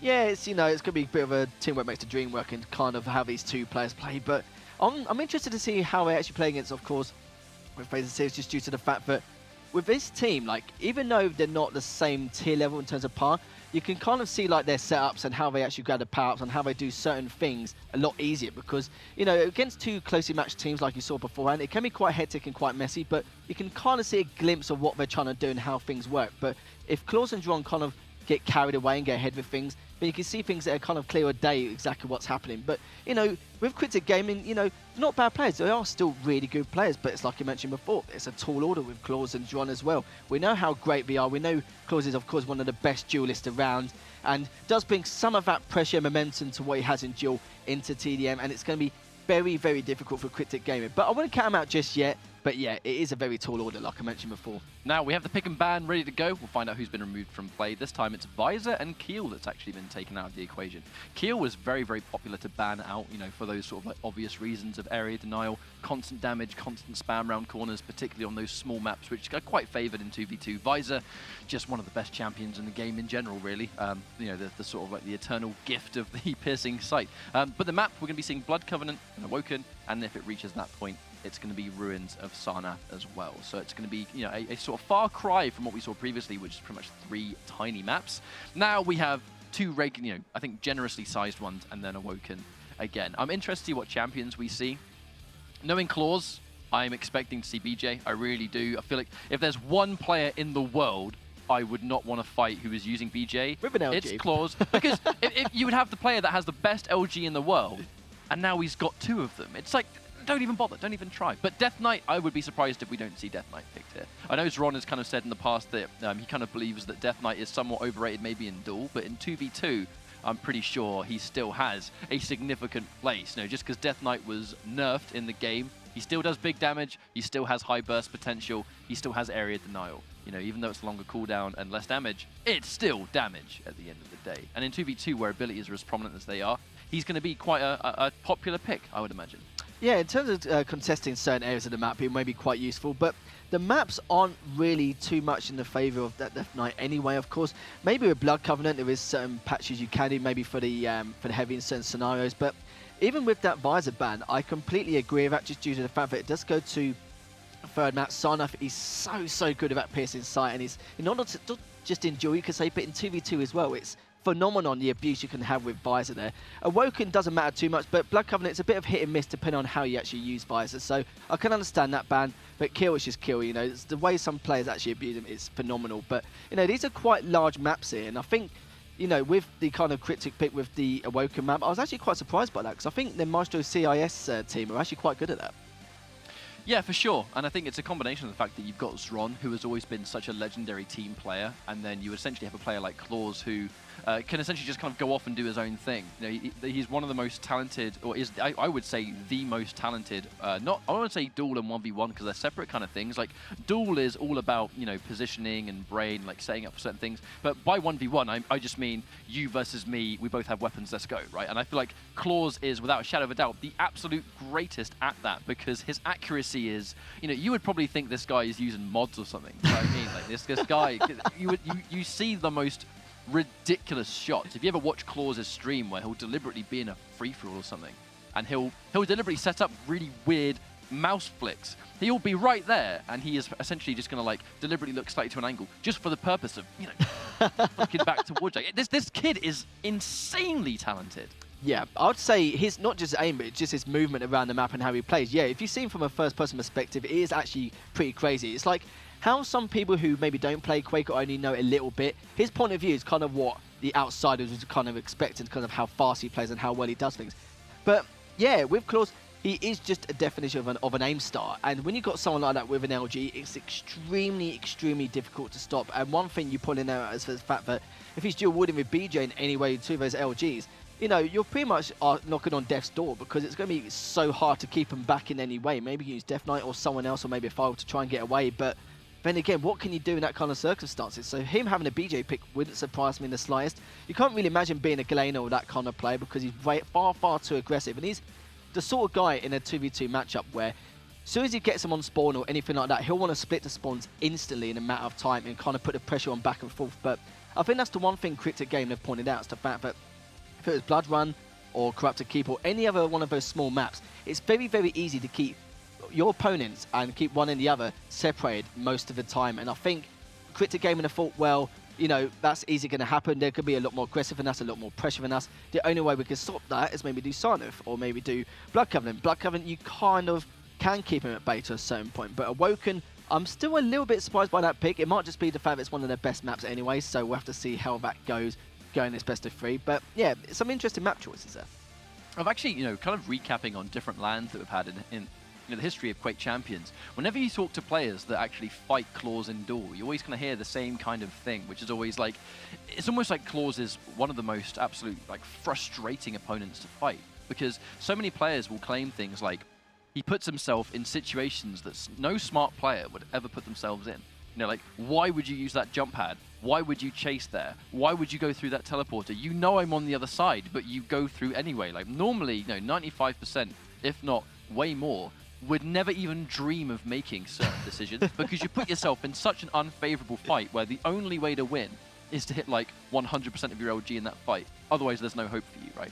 I know exactly what you're talking about. Sorry, I was just going to add on from next. The fact that he's the sort of guy where you could put yourself in a really bad spot, or something which is a huge disadvantage, a big enough disadvantage where you think, yeah, he's not going to take that. He's not going to go up that lift for the Mega Blood Covenant, or he's not going to go up for that power up here. But somehow he gets away with it anyway. And even with his great aim, it doesn't really matter. Surely you should be close to done for, or at least be on a very low stack from that fight. But he just flips it on its head like it's the opposite end of the spectrum. And I'm just like, that's just, what?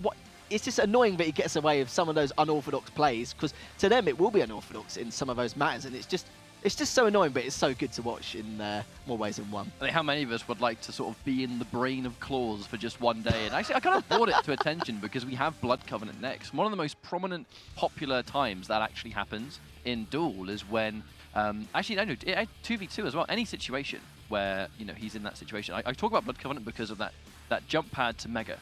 That's one of the most popular times where Mega's about to spawn. You already sit on the Mega, you know they're near the jump pad, there's no way they'll go near it. Claws will use the jump pad, steal the Mega with a smile on his face, and laugh at you while he does it. So we're going into our match right now, Maestro CIS versus Cryptic Gaming.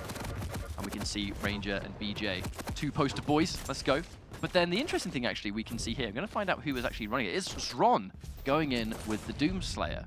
Now we'll see how that can fare. You know, Doomslayer on Blood Covenant, very popular choice. You've got a lot of mobility because of the Berserk mode, but the big thing is double jump. You know, this champion can go where he wants, when he wants, because of that mobility he gets access to. But we'll have a look at, check out some Claws. Yeah, there's plenty of things he can do with that Doomslayer, of course, with the top bridge to rail is quite easy one to do, save yourself health and the rocket jump or anything like that. But I'm a little bit interested to see how Cryptic Gaming play. I mentioned before, I know FaZe and Sirius are established in their own right in the scene, but me personally, I've not seen them too much play in the tournament scene. So I'm actually quite happy to see these two players actually play against two of this caliber as well, to see what happens here. Claws going in for a very classic Claws rail right there. Two really well-placed rockets and then that immediate flick rail. Couldn't quite land the shot though. There are some angles that are just so hard to challenge even for Claws. You've got to just have perfection at all times to land it. Minimal so far, immediately caught on the jump pad, but the dual wield is just going to melt FaZe away. And we talk about the LG for days, but it really is Claws' rail that can be one of the most frustrating things in the world because it just, he just almost doesn't miss. I'm not going to say doesn't miss because I'm going to jinx it, but you get my drift.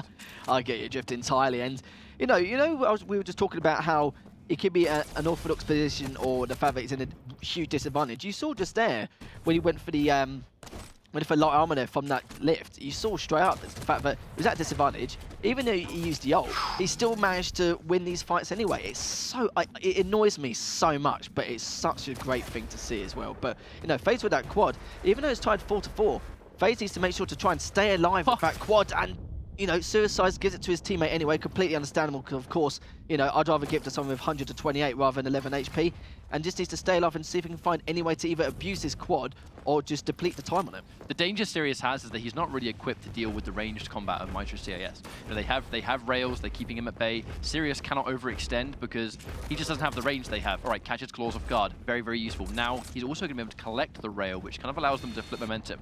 Claws is not going to spawn with a rail now. So I wonder if he's going to be able to essentially use that to try and get some pressure, just from far away. You know, try and stay as far away from LG as you can, keep them at arm's reach. At this point, he will obviously have a rail because they're so far or close to it.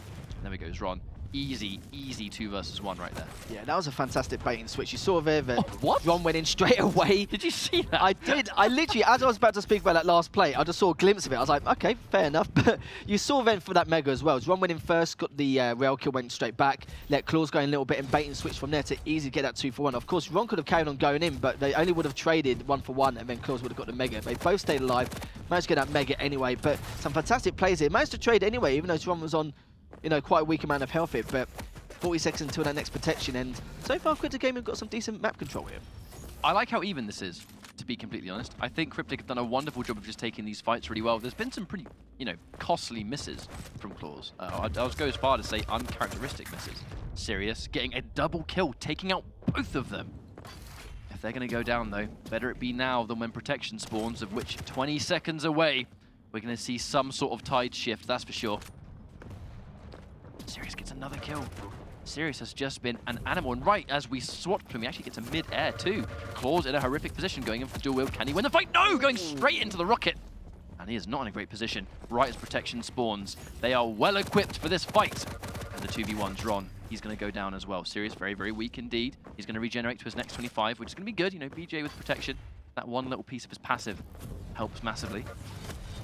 With a heavy now, of course, it's going to complement that. Fantastic abuse of that protection, but he really needs to stay alive here. At least try and delete the protection as much as he can, because he can't suicide to give it his teammate. Did a fantastic job staying alive, and FaZe managed to get a very good double there, and Even though Sirius had that protection, I'm surprised how long he stayed alive, but I think FaZe with that LG kind of backed him off so much during that fight, but he was able to stay alive here. But it doesn't matter, managed to get taken down, managed to deplete the time of that protection so that Maestro CEST couldn't actually have any part of it at all. But some good trades here, but it's a little bit worrying as well. And come to think of it, they've had the protection, they've had the quad, but Maestro CIS are only down by 1 kill still. So now they're trying to figure out to themselves what else can they do now to try and at least increase that lead or stabilize a bit better. And what's actually surprising me is Claws only has 3 kills. A lot of his, I mean, we'll make that 4 now, but he's not really been able to get anything significant. I don't know what's going on, but he's not winning some of these fights. He's kind of missing some crucial shots that is allowing Cryptic to escape and restack and obviously bring themselves into a better position. Or even right there, where he's kind of sitting somewhere where he shouldn't be and just gets completely rushed down. Even if he lands a rail, there's a significant cooldown that's going to put him at death's door regardless. They'll take that damage just to kill him. That's a wonderful trade. That said, we are starting to see elements of a comeback. 14 to 14 now, just undoing a lot of the work. And I actually feel like it is Ron sort of single-handedly keeping them back in this situation. Yeah, I've noticed a little bit as well, Stefan, with Claws. He does start the fights, but you saw then that one moment you were talking about there. He started the fight, he did take them both on to try and keep them at bay, but I think Ron just came back a little bit too late to his rescue. So in terms of their timing, in terms of actually sandwiching both opponents or getting in between them in some way, it's just been a little bit more difficult. They just missed timing it just a little bit, but once they fix that timing, which I feel like they have done now in those last 2 kills, they're just going to set things off, stabilize, increase that lead, and with that Mega coming up now, and of course Ron with that quad, it's going to be quite a tall order again for Cryptic. Nice combination though, actually. Being a bit too predictable using that teleporter. Sirius was laying there and waiting. Actually, who's collected the quad? I believe that's, yeah, it's Claws. And right as I swapped him, God, every time I swap to someone, they die immediately. It's just one of those things, isn't it? But this is serious opportunity. Still got a fair amount of time left of that quad to try and do something with it here. But of course, both Ron and Claws are trying to back away as much as they can. They're literally on the opposite side of the map, trying to wait for that heavy as well. They managed to pick it up, but Claws managed to get taken down there. Great play by Sirius. He knew that rail was the only way to try and clean things up. But again, managed to deplete the time, but that's 3 power-ups they've had, and still only a 2-kill lead here. But I suppose wherever Jet gets the job done, it gets the job done. But at some stage, Maestro are going to get one of his power-ups, and they're going to say goodbye to their lead. It feels like this is a much closer map than I was actually expecting. It is incredibly, I don't even say back and forth. Cryptic have had quite a solid lead the entire time. Sirius is going to pick up Claws. I actually want to look at his KD.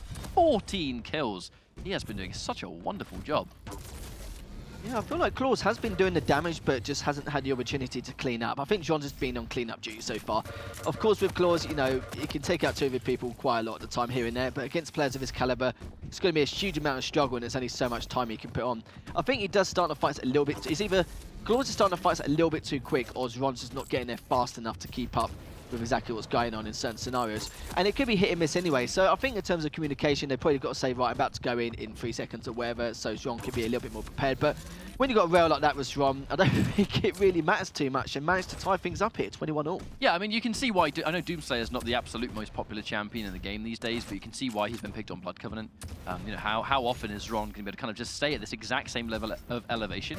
But whenever he wants to be somewhere, he can be there easily. He can pick those rail angles. He can be that thorn in their side. Wonderful, just 1v1 across both of them, where now he's going to get the protection. And if Ron wants to be somewhere to pepper down rockets or to get a rail angle, he can be there. FaZe is going to use that Dire Orb, steal it away. And now this might single-handedly bring them back into the fight. However, he is challenging Claws with an LG. Too much of a big order for Claws, though, unfortunately. Confident in his own ability to do damage, but FaZe's stack was just way too significant. Really nice, clutch, tidy rocket jump. And to be honest, you combine Ranger's passive of doing less self-damage with a protection rocket, he's going to do, like, what? No damage to himself. I'm actually really worried for Cryptic Gaming here. Don't get me wrong, they're playing fantastically, making use of the power-ups. Even managed to take it from Zwan earlier, but I feel like the scores are just way too close considering some of the advantages they've had. Don't get me wrong, like I said, whoever gets the job done, that's great. But at some stage, when Maestro make full use of one of his power-ups, God forbid if they get that quad and Claws had it, or even Surrender, it doesn't really matter. Either two will make full abuse of it. It's going to change things up a bit, but it's still a 2-kill difference. But Cryptic Gaming have been doing a good job so far, trying to stabilise things either way, one way or another. And we'll have to see what Maestro do to try and capitalise on this, to try and bring back from the lead they've got and stabilise and maybe increase their lead from there. I keep saying we're going to sort of observe Claws a fair amount, but it's been a bit more of a traditional match for him so far. Hasn't really been popping off too extremely. Ron up behind, trying to offer a little bit of support as they fight for this mega health. It's kind of like what you said though, right? Where you feel like Cryptic have had some amazing situations that maybe they could have got more from. But the fact remains that they do have a lead. It's a tiny lead, but it is a lead nonetheless.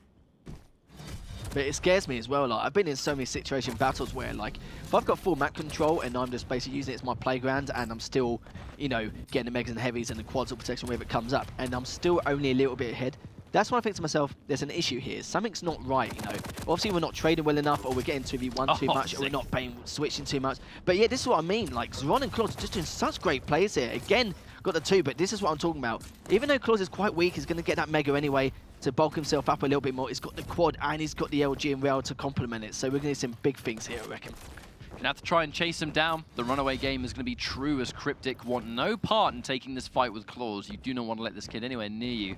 As you can see, right, they're just sort of sitting put. They're not running around. They're not giving him any noise. They're listening out, trying to run away. FaZe, I mean, caught in a bad spot. There's no way he was surviving that one. But to be honest, only 1 kill so far from a quad damage. So I want to say that's a win for Cryptic. Yeah, no, that's a massive win there. He literally lapped the map almost twice there, and both times Cryptic managed to get away. But this could be one of the reasons, but I suppose it's not one of the reasons due to the fact that Maestro are the ones who actually chose this map. This is their map pick, and I think it was Awoken who actually chose Cryptic. So, it could be a little bit different compared to the circumstances on this next map. So I really feel like they must win this one here. But so far they're doing okay. Only 1 kill down though. Absolutely. Actually saw the mega. I was going to point out, but we'd lost the time. But Claus kind of just run past the mega and didn't collect it. And then I didn't even keep track of who was able to pick that one up. So what's going on right here? We're actually going to check it and look over. Check out some Ron action. 1 kill in the lead. This is such a back and forth map. Yeah, I'm absolutely surprised God, there. And of course, robbed into death.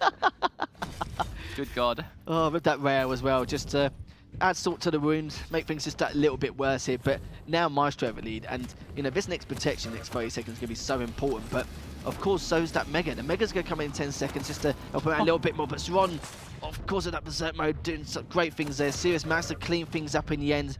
Gets traded by Claus again, and Claus just needs to stay alive here. That mega's still up, but they're all fighting for it now. I'm not really too sure who got it there. I think it was one of the Maestro guys who managed to pick up that mega in the process.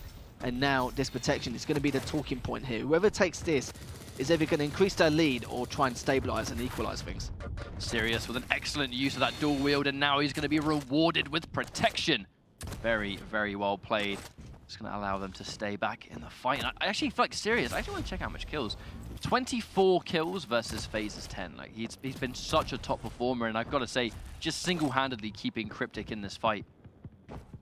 Yeah, I think FaZe just need to look after his deaths a little bit more. Maybe gets into fights too quick, or it could be the other situation I spoke about where Claus would get into a fight quite quick and Ron may not be able to catch up, or it might be vice versa, it might be too slow, or any of those kind of circumstances. So it could be a little thing, but FaZe, we don't know his damage dealt, so I'd be interested to see how much he's done, but he might have done no damage either in comparison. It's one of those kind of situations where it's going to catch 22, we have to see exactly what he'd done before, but this is what I'm talking about now. Even though I was worried that Cryptic Gaming hasn't had many of the power-ups, sorry, had most of the power-ups here in this game, and of course, Maestro haven't had that many, and the scores are still close. So far, it's still been quite close considering the circumstances, but towards the end of part of this game, we're going to see if Maestro can either increase their lead or Cryptic even have some kind of chance to catch up here. The thing is, we have to look at the clock. We don't have a huge amount of this map left. So, to be honest, if it's, we might even see a timeout. You don't really tend to see them too much in 2v2, but there's just no massive sprees here, is there? It's an incredible back and forth. It's 1 kill here, 1 kill there. Sirius is able to pick up 1 more. Well, gets 2 instead. Claus absolutely pasted. Cryptic 1 kill in the lead. I feel like this could be the final power-up we might see if they can get a crazy spree, or maybe we have a couple more left to go. Either way, it's going to be a costly power-up for sure. Ron knocked into the air, but using either Doomslayer's double jump to go even higher, or just an angle Sirius wasn't ready for. It doesn't matter though, because he picks up Ron anyway, and my word, he's been doing so well, Harry. I know, I'm speechless so far. And of course, with Cryptic now, they've got 10 seconds left. I loved what he did there. Get that heavy, get straight back up and trying to be as much of pain as possible. Ron is in an awful spot, tries to use his ult anyway, but makes no play of it. FaZe and Sirius managed to take him out, and they've got the quad, so they could possibly take this first map, but we're going to have to see exactly where Maestro go, but they fall straight into the hands of that quad in the LG room there. But now they've really got to try and hide things out, but it looks like he's not given the chance. FaZe doing a fantastic job abusing that quad, getting the double there, and he's got about 5 kills off the bat here. What a great way to finish off this map. And what a spawn too. They spawned right there with no resources, no weaponry, no nothing. Claws gets a super shotgun, but it's all he's going to get his hands on. And I feel like, to be honest, those spawns were utterly beneficial for FaZe. Every time they spawned right next to him, they had nothing to fight back with. And to be honest, CIS, they kind of gave up a couple of kills there just seeing red. They were so focused on chasing down Sirius that there was FaZe laying there and waiting. And how about that? Map number 1 is going to be Cryptic Gaming. And I've got to say, I didn't see this one coming, but 30 kills for Sirius. And I got as also the most kills and the least deaths. Sirius was absolutely the top performer of that map. And you said before as well, FaZe was only on 10 kills at the time. And I said, well, you know, it could be situations where he's putting out the damage, but he's just not really getting the kills. You could say Sirius is doing cleanup duty. But even before the series, I've said, I've not seen too much from FaZe this series. Me, of course, I know they've been around the scene a fair bit, but me personally, I've not really seen them compete too much or actually manage to cast them in any way. So I was very, very curious to see exactly how things will play out. And during that series, I was quite impressed. They managed to trade quite a lot, but I was just so skeptical about them getting so many of these powers, but not really doing much of it. Or it's the fact that Claws and Dron will just manage to keep up with the kills and trading so well whilst having these power-ups. And I was like, well, you know what? I'm getting a little bit worried here. At some stage, if Maestro CIS actually get one of these, they're just gonna, it's gonna be their little playground basically. But you saw then it wasn't the case. Cryptic was still actually keeping up with them, slowly trailing behind a little bit, only by like 1 or 2 kills more than what it normally was before they stabilized. But what a quad to get. I think he got about 7 kills, and yeah, spawning near the heavy, of course, with no weaponry and nothing to deal with it, trapped in only one place you can go. Yeah, that's pretty much a GG from that last There map. are certain occasions as a player where you find yourself in where it just feels like it goes from bad to worse, right? You spawn in a bad position, you can't fight back, you just die. You're like, okay, that's fine. I'll spawn somewhere else. Maybe fight. That was just not in their favor at all. If FaZe had a string of magical spawns that he could have just bet to a magical genie, he said, I want good spawns. That is exactly what he received. So I've got to say, 1 map up, very, very impressive stuff. By no means is it over. They still have plenty of work left to go. I believe going into Awoken next. So it's going to be a change of pace. It's going to be much smaller and much more close quarters. But to be honest, Harry, if it's 2-0, it would be, I think, the one result of the day I would not have expected. But if they can achieve this, that's a massive message to take, I think. And this is their map pick as well on top of that. You've got to remember, Blood Covenant, that was Maestro's map pick. And if they lost, I think it was like 50-41 or 2 in the end, in that kind of circumstances, I don't think they'll be worried. They're the kind of guys who've got quite a straight mentality. They should be okay in that kind of circumstance. Oh, I don't think they'll be concerned at all. No, That's no. just, the level of players that we're dealing with here. This is where both Strod and Claws, even though Claws is a world champion dueler, he knows what it's like to be on the receiving end before. He's not a world champion 2v2 player. So, you know, there are certain situations where they've been down a map and they've been able to recover. And the big thing really was, I felt like Sirius was able to quite significantly, I think, just put a lid on Claws. That's what it felt like to me. I felt like Claws wasn't able to do what he normally is seen doing, which is just running around the map, getting frags all over the shop. And immediately, that was a Ranger duel that did not work out for Zron. I think it was just more the fact that with Claws, he was doing fantastic damage and was getting to fight so well, so quick. But I think there was a bit of miscommunication. Sometimes Ron wasn't there on time. It's like one of the things you pointed out where they were in the mid there on the rocket side, and you saw Ron was actually coming through, but it was just training a little bit far behind. And by the time he had the opportunity to clean up, it was still 2v1. So he's either going to trade or he's going to get 1v2'd anyway, and it's just going to be a bad predicament here. But so far, Cryptic Gaming here. Ooh! And it's a decent lead, but now it's 4-3 in favour of Cryptic here. So not a bad start, even considering the circumstances. I think we get to see the strength of Ranger for another time right here. I'm not going to spend the whole map talking about him by all means, but I know you love his dialogues. It just the thing about a map like this is that it just introduces what's essentially an extra layer to combat. It's not just knowing what weapon they have; it's how likely they have, you know, are they to have their ability ready to go. FaZe tries to get one. Still 5 kills each, very, very close indeed. If they can keep up this pace, then maybe Cryptic can pull it through another time, or maybe this is the time we see Maestro CIS just wake up. They really need to wake up, especially on this map pick as well. Of course, we know it's Cryptic. They chose this map for a reason. We're going to find out exactly why. And they've been tying things up really well. And this is what I wanted to some respect, is the fact that even without the power-ups, I want to make sure they at least, you know, keep up a good lead. But they seem to be sticking together quite well. Jean's doing some fantastic damage here, but that lift really, in all fairness, killed Cryptic there. It's kind of like knocking on death's door when they both went up there. I know they were trying to get early preparation for that power up there, but it just wasn't too much. But Sirius does manage to get a kill of his own. 12 seconds left until that quad comes up, but Sirius is in a fantastic position. But FaZe managed to trade, so it's going to be a 1v1 against Claws here to try and get this quad going. 1v1 in Claws, and you both got dual wield. It's a very brave task. Unfortunately, it's not going to work out, and now we can see the quad damage. I believe it is actually Zron, so we're going to watch him on this rampage. We'll try to set up one of those clean little rails. Going in for the dire rob, not to try and get damage, but to just escape, but he can't. Sirius out 1v1s because the high ground is as prominent as ever. Claws is going to drop as well. Sirius looking really strong. Can they run away from the rest of the quad? You just need one more to tie things up. Maybe a little bit of a bonus kill as well. Claws in a bad spot. The defensive rocket actually doing good damage, but not enough. Zron wins the 1v1 with FaZe, keeping them 1 kill in the lead. But again, it's this immense back and forth. Is it going to be enough to win? That's what I wonder. Yeah, it's going to be an interesting one. I like the fact that Sirius, even after that quad damage, didn't really have enough health to kind of push around in case it get railed in some kind of circumstances. And he just depleted the time. He thought, you know what, if they can't have it, no one will. So, sorry, if I can't have it, no one will, which is completely fair enough. And it's a great way to actually see things, because we see that quite a lot where sometimes they get a bit too carried away. They're trying to get the quad damage used as much as possible. But it seems like now, and you see Cryptic Gamer trying to set up around the power area here. They know that they want to get some kind of height advantage, but fantastic play there, FaZe, and the rail from Sirius as well. Slowly catching up Maestro here. I'm still baffled at the moment. They're able to essentially 2v2 without returning kills to a way higher caliber than I was expecting to see. It's purely based on the fact that Zron's combat skill, Claws' combat skill, it's almost like it can be unrivaled with how dangerous these guys are in 2v2. And here comes Sirius and FaZe just making them look like it's not even as near a big deal as you would expect. Like it's just they look unfazed here, no pun intended. Yeah. And speaking of that as well, Claws, you saw her 25 HP and still bringing out that huge aggression as though he's got a decent stack, and that's what's so great about him as a player as well. If you can fake his HP so much in so many scenarios, and of course I know you do that in the game very often, but he does it so well, and he can make you think that in certain ways to even push you back, and he had to in that scenario because he didn't have height advantage, and of course he was in this huge, really bad spot as well. But now with that protection, we're going to see what they can do over here. Nice trail of nails. It's going to allow Zron to very easily take out FaZe in that 1v1. You know, sometimes you can push a little bit too heavy, trying to hide. But FaZe, I think if he got caught round the corner when he was kind of like looking at the other angle, maybe he'd have been alright. But when you get caught round the corner there near that door, he's so high up. If you catch him and he jumps down, if he's getting LG'd at the time, he has no choice but to try and escape by putting himself airborne. So there's no way Zron was ever going to fail that kill.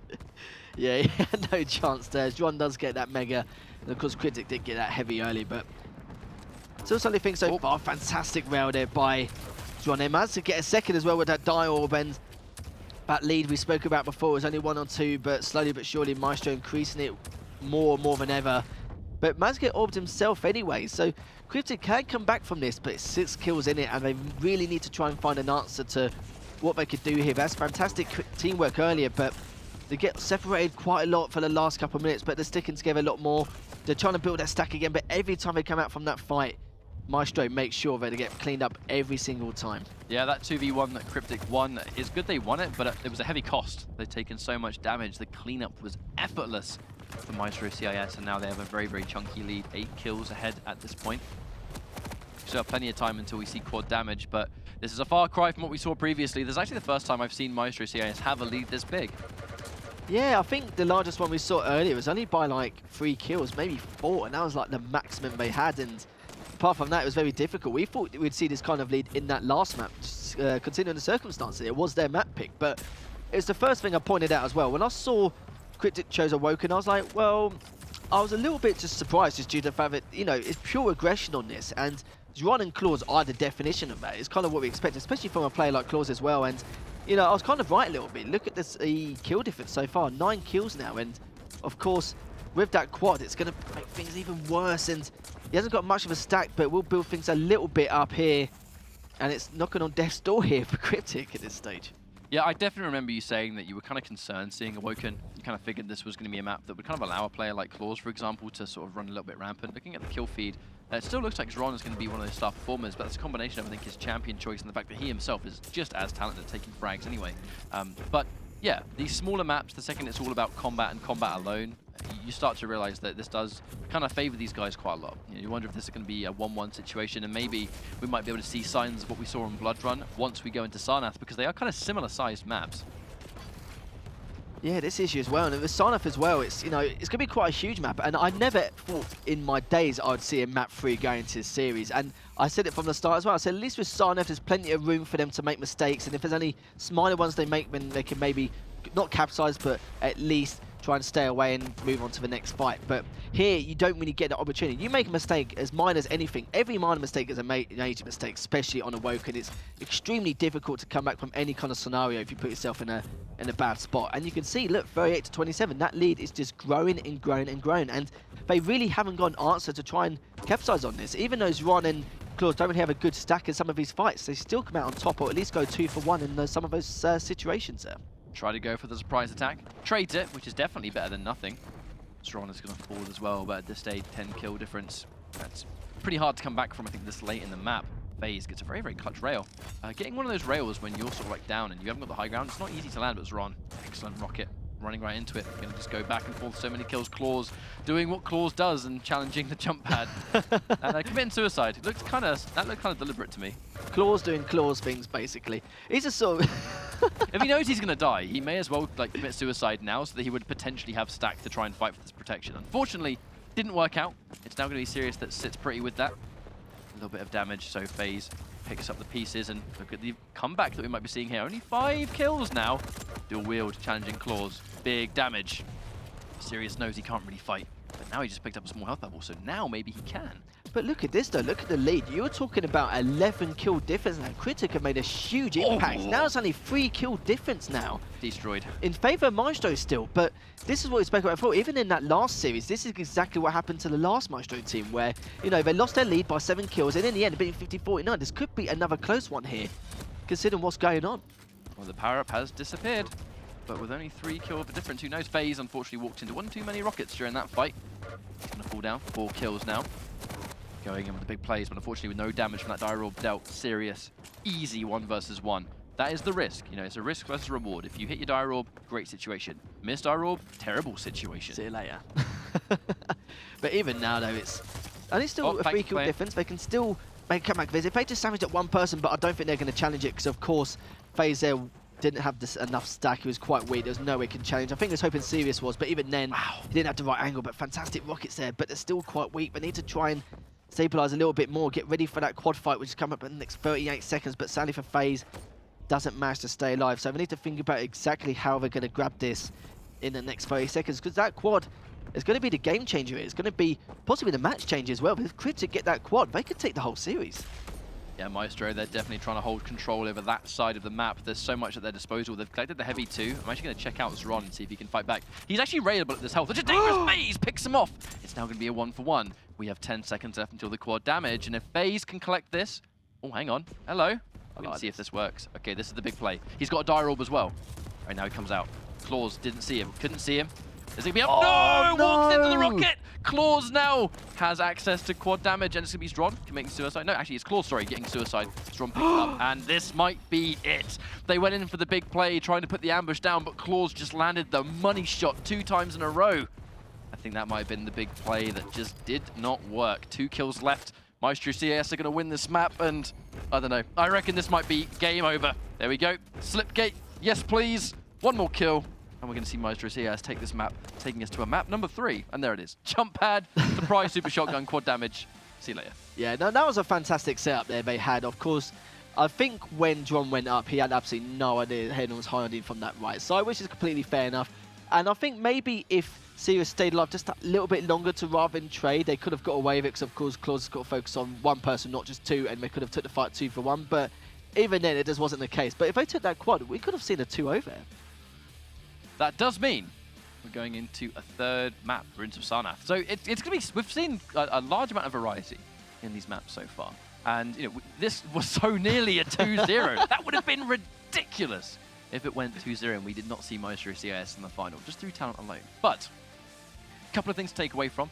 Zron has been a really consistent top performer.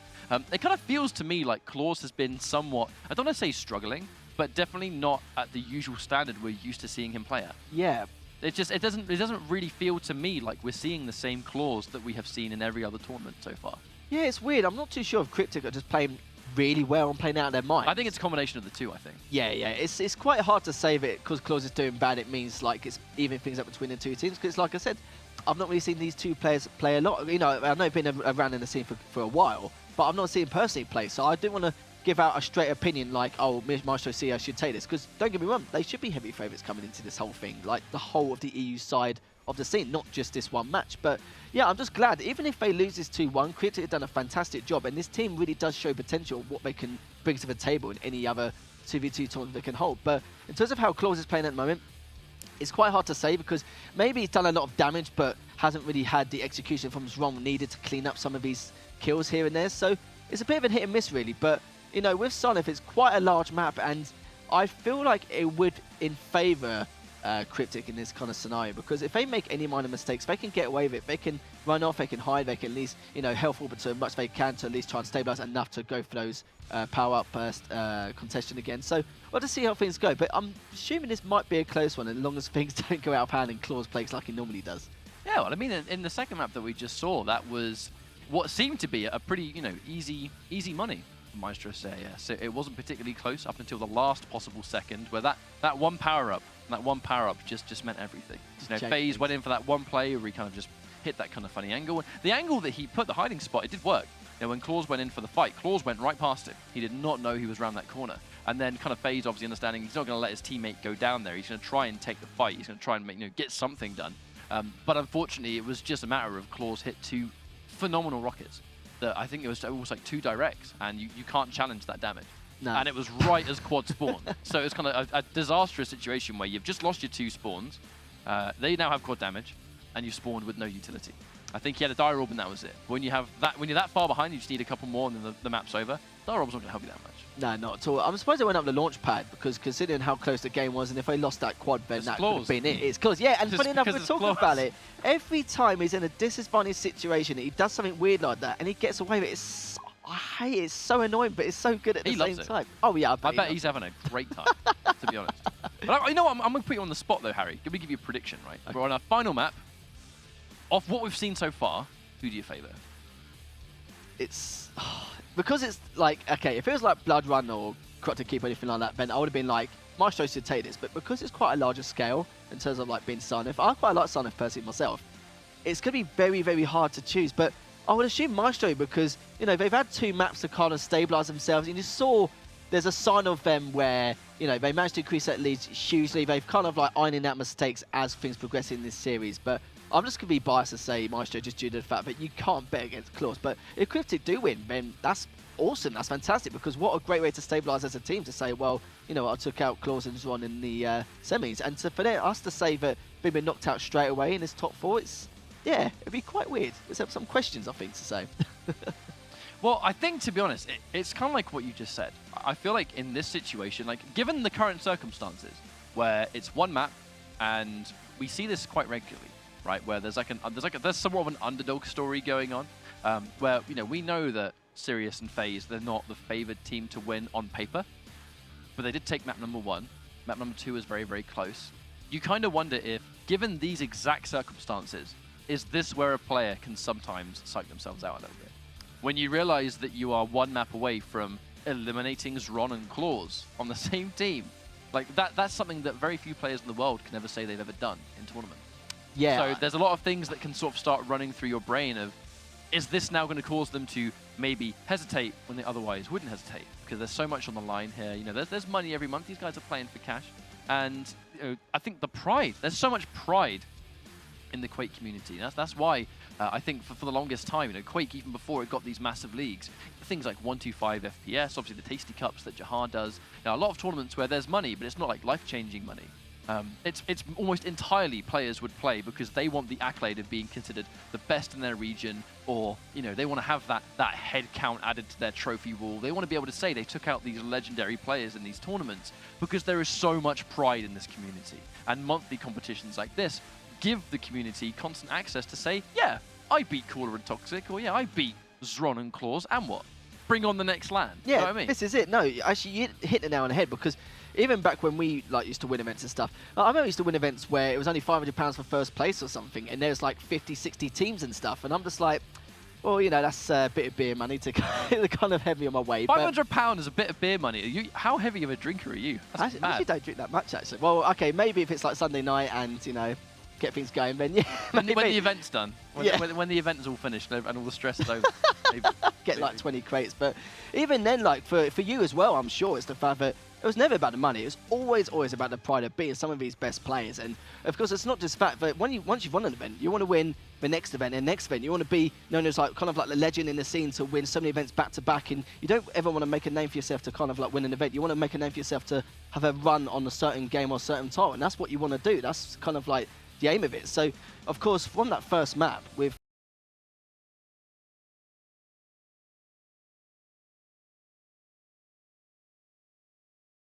Turvy, that easily could have gone either way. That quad damage was the talking point, but even with the first map, it was the same thing. That quad damage could have been the talking point. They were drawing, and then they ended up winning 50-41 or 50-42, and that was the exact same scenario on Awoken. So Sarnath, anything could happen here. It's a much larger scale of the map in terms of exactly what things could happen, and minor mistakes can be allowed in certain scenarios of what they get up to during this game. So that's why I'm finding it so hard to call. If it was before the series even started, I would have said, yeah, Maestro CIS, they probably are going to take it. But now I'm just like, well, you never know. Cryptic could come out here.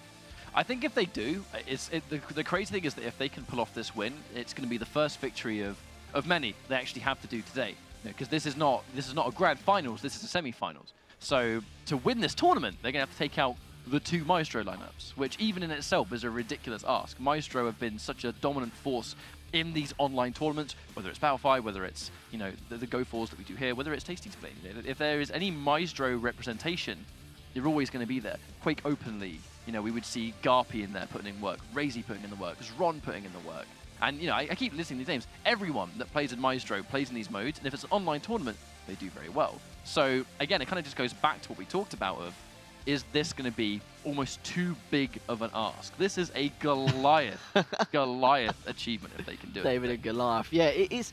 It really is as well. But it's like I mentioned before that first game even happened, I think we both would have said, and I'm sure most of the Twitch chat would have said as well, yeah, you know what, they should take this. Should be a 2-0. Let's just get the final, you know, out of the way between these two teams. But it's not the case. I don't think I'll be sitting here and going, right, we're talking about Sarnath, because even when we saw the map picks to begin with at the start of this series, I even said as well, I said Sarnath will, let's be honest, we even get to Sarnath, and we actually are on that map 3. So yeah, it is pretty bizarre, pretty crazy. But speaking of Sarnath now, going straight into this, we have to see if Cryptic do actually take this mammoth opportunity of winning this series and ending it 2-1, or else Maestro CES clean things up here. Well, we're going into our third and final map, Ruins of Sarnath, Maestro Gaming CIS in the blue, and Cryptic Gaming.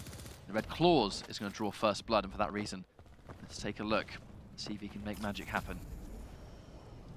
Yeah, we'll see exactly what they can do here. They are waiting for their next heavy, which is completely understandable, and I like the way they fired back a fair amount to kind of show they're ready and waiting, do not come here, which is completely understandable. But the Mega and the Heavy, the timing's already very, very far apart.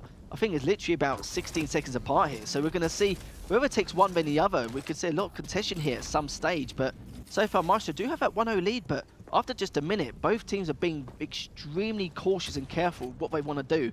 And this is kind of what I mentioned before and kind of why I expect it. It's the fact that even with the little mistakes, it's okay, you can deal with it, you know, you can get away with it just due to how large this map is. But at some stage, one another, anything major, they're just going to capitalize on this situation. But so far, Maestro, even though they're in the back end of little things, it's getting very close in terms of their stack. My concern is that Sarnath lends itself very heavily to insane shots and ridiculous rails. And I think as Ron and Claws combined, they just have the ability to do that better than almost most. Catches the surprise on FaZe, very clutch rail to land. If he missed that, he was for sure dead. But that is still a lead for Maestro. Claws missing the rail, putting himself in a really bad spot, but it's a 2v1, so we can afford to take this one serious. Should definitely drop here. Dron picks it up. And FaZe actually giving his position away, unfortunately trying to offer support, unfortunately just giving them another kill to that tally. We're moments away now from seeing this quad damage spawn. FaZe caught in a very, very bad position, gets a little bit of pummel damage. Sirius can finish the job a little bit. He himself very weak, definitely too weak to take this fight. And Claws has the first power-up of this map. He has a rail, he has an LG, that's all he needs. And he's got a Mega on top of that now. He's got a decent stack and he can do exactly what he likes now. 9-2 now, 5-0 Maestro. We did say before that they do get a little bit carried away like they have done when we could be seeing something like this, and it's a very huge tall order now to see if they at least can make a comeback from this. Which they definitely can. We saw them do that on Awoken though. 11 kills down, and of course, slowly but surely did manage to bring it back to 3 kills, but then it expanded again. But one thing you did point out is the fact that you do need some insane shots, some aim star material here to kind of play a map like Sana. But they really have shown it in some of these kind of situations, in some of these fights. The problem is that normally you would say like getting 1 or 2 kills only with a power-up is kind of a victory for the other team because it was not a huge amount accomplished. That doesn't really say the same when you're as far behind as Cryptic currently are. You know, they're really, really significantly behind in terms of kills. If a power-up goes without, in their hand, they're just going to remain behind, right? There is no gain from that. Claws now takes the Mega. Very, very stacked indeed. They would have communicated they're both there. We're going to see a 2v2. Absolutely FaZe way too weak to fight. Claws just needed to sneeze on him at that point. And does he go back up? You do, you cheeky. There we go. Nice. Zron follows him through. Yeah. Check out some Zron now as well. Yeah, I was going to say, I like that as well, as the fact that right at the very start, Maestro delayed the Mega as much as they could. And this is the kind of situation they put themselves in. That's why they've got such a huge lead. It wasn't just the quad, it's the fact that they delayed both the Mega and the Heavy so much, it's the fact that they mistimed it enough just for Cryptic to kind of keep them not just confused, but make it so they can pick up both the Mega and Heavy whenever they want as they please, rather than just splitting it to both teams. And look at the difference it's made, not just the quad, but how they plan things out. It's really worked in their favour, and even with some of the bad stacks, they're still capitalising some of these situations, and Claws are just making it such hard work for Cryptic just to even kill him in certain scenarios, double backing around his pillars, just trying to stay alive as much as possible so that Zron can make these kind of comebacks and try and help in any way, shape or form, or just to clean up, and it's working every time. And with this protection now, of course, Ron is going to try and stay alive as much as he can. Sadly, doesn't. Cryptic does get the remainder of that protection, does have half the time on it left, and this is their opportunity to try and make something of this. Took a little bit of a while to kill Claws. Managed to kill him, but in terms of the kill deficit now, it's not 9 kills anymore, it's 7, so slowly but surely they can, of course, make that slight comeback. Yeah, it's definitely a slow burn, isn't it? Yeah. Sirius should be able to pick this one up going in for dual wield. Actually, somewhat is a 2v1, so they trade it back and forth. Zron does at least manage to get 1 nail, which is going to be better than nothing. Absolutely 7 kills behind remains.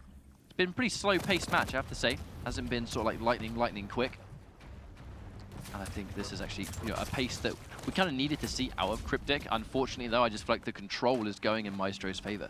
I feel like this is what I was worried about, is that even though we're in a bigger map and potentially there's a larger scope to maybe correct some mistakes or not be punished as heavily instantly, because these close quarters maps like Awoken were so fast and furious, it can be really hard to keep track. But the thing is, we're not really seeing those kind of miracle shots, those crazy plays coming off anyone from Cryptic so far. They're just kind of maybe going in for a 2v1, winning a play, but they're not really controlling a power-up. I'm yet to see them hold the rocket launcher room for any length of time, and that's one of the most important rooms you can hold in this map. And right now, Maestro CEST just have it with an iron fist.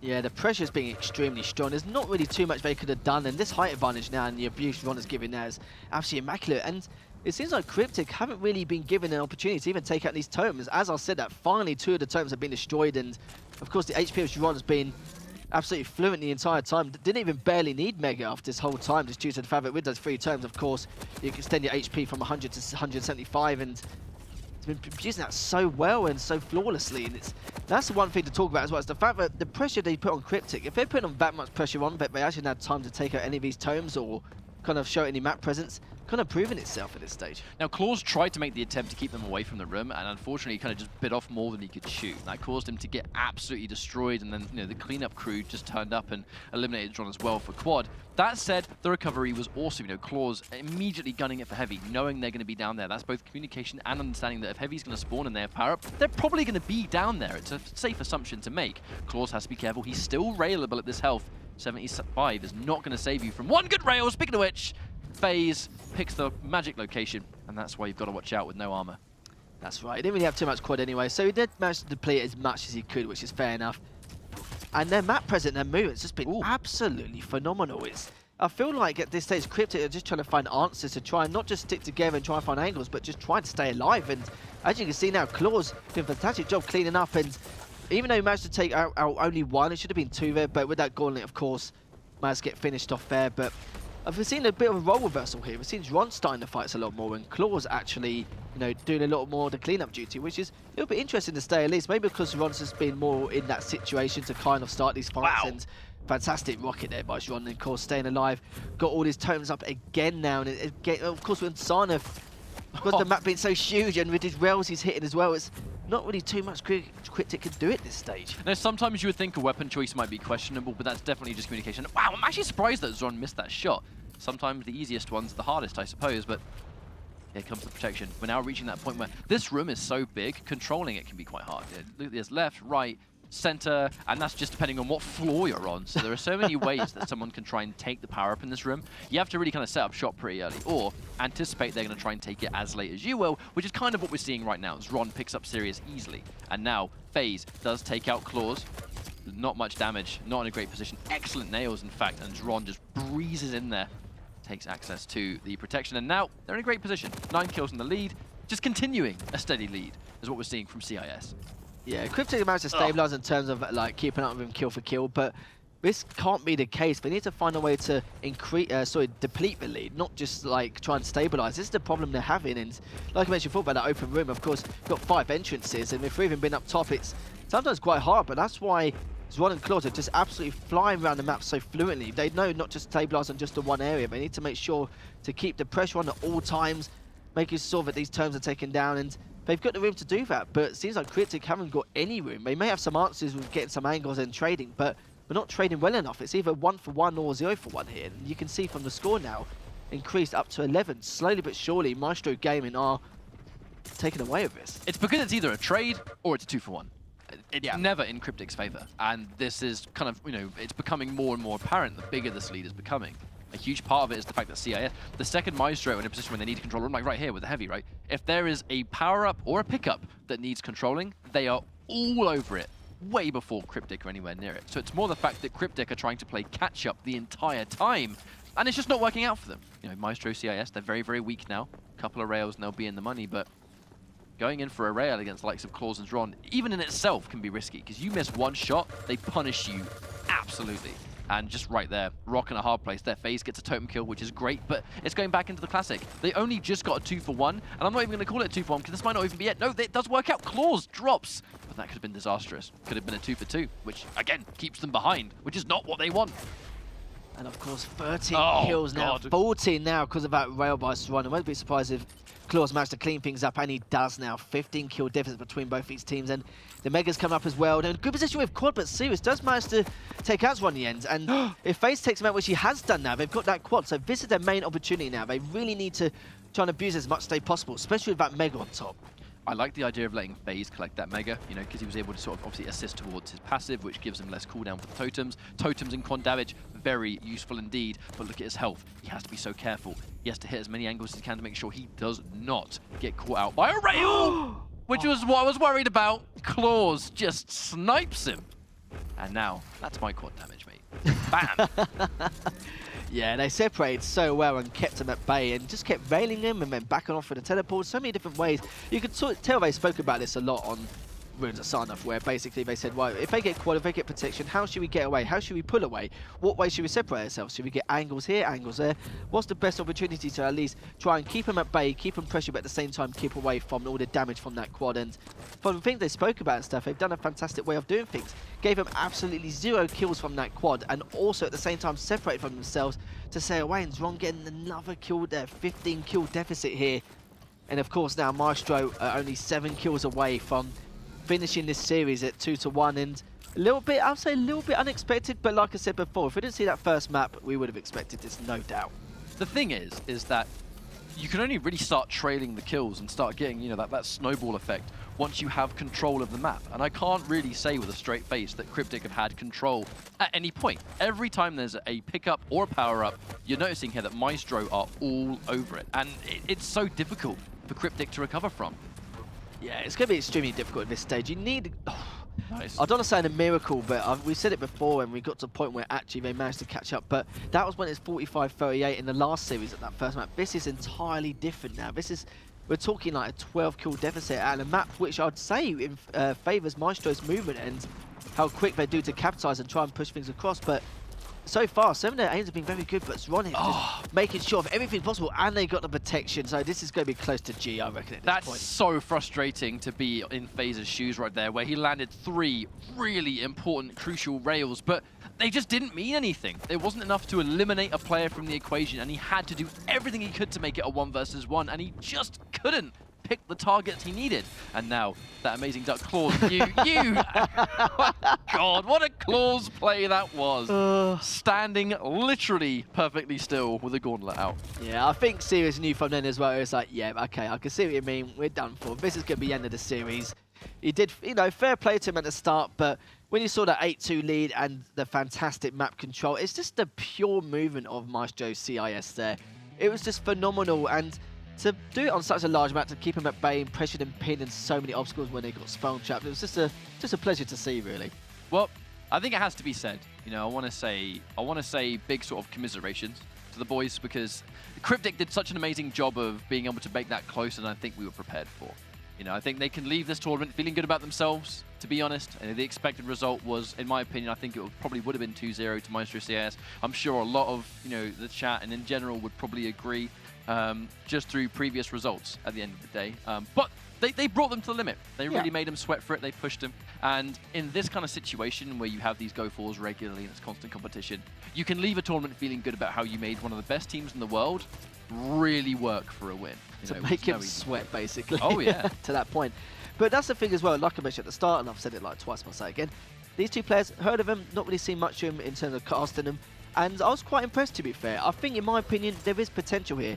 And it's just that first map is the fact that, of course, they had a lot of these power-ups, but maybe just couldn't abuse it enough due to the fact that Maestro were kind of making it feel awkward in certain points they were at, which is kind of understandable. That's how you play this game, especially on Blood Covenant. But it was great to see. It's nice to see as well that there is some potential in this team, and it's a great thing to see as well, because, you know, with these kind of matches, you expect a good 2-0, and it's going to be like a 50-30 or something like that, and it doesn't matter if it's their map pick or not. But with that one map, we saw a sign of justice, really, and a sign of which, you know, of maybe things to come in the future. That felt like a really long series to me. You know, kind of recapping on these maps, and it feels like these were happening an hour ago.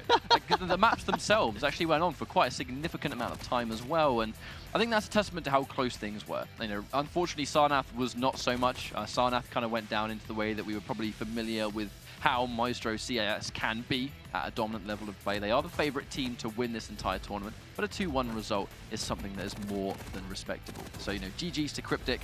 Hopefully we can see you guys again. You know, absolutely, there's plenty of tournaments where that came from. There's more Go4s, more cups. Obviously, you know, just around the corner we have things like PGL, the dual tournament as well. I know many of these players, if not all of our European players in this cup, are actually going to be at PGL. So, you know, this is, the more experience they get in a competitive environment, the better. Doesn't matter whether it's 2v2, doesn't matter whether it's dual. The more the merrier. But that said, we have a grand finals ready to go. It's going to be a Maestro team kill of the highest caliber. And we have the bracket to show you guys to find out what the journey has been. Maestro EU, so actually 2-2-1s. Normally we're so used to seeing potential 2-0s in this situation. So, yay for closeness. Maestro EU defeated Cooler and Toxic. And Sirius and FaZe fell 2-1 to Maestro Gaming CIS. So it's going to be, you know, one of those sort of like scrims. And actually, the Maestro team don't necessarily play against each other quite regularly, if memory serves me well, from what we've been told in the past. A lot of the Maestro lineup, actually, they trade against other teams, but they don't necessarily play against each other that often. So I'm really interested to see what happens here. So while we prepare our grand finals, we're going to go for a break and set the lobby up and get all that good stuff ready to go. So don't go anywhere. We'll be right back.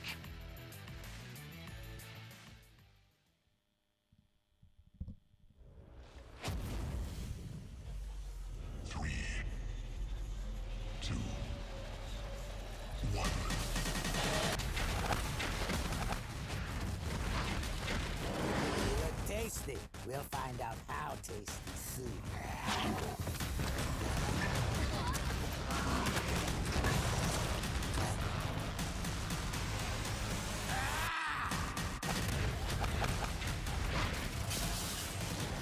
The bigger the guns, the bigger the boom.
team kill on our hands in the grand finals of our European Quake Go4 finals.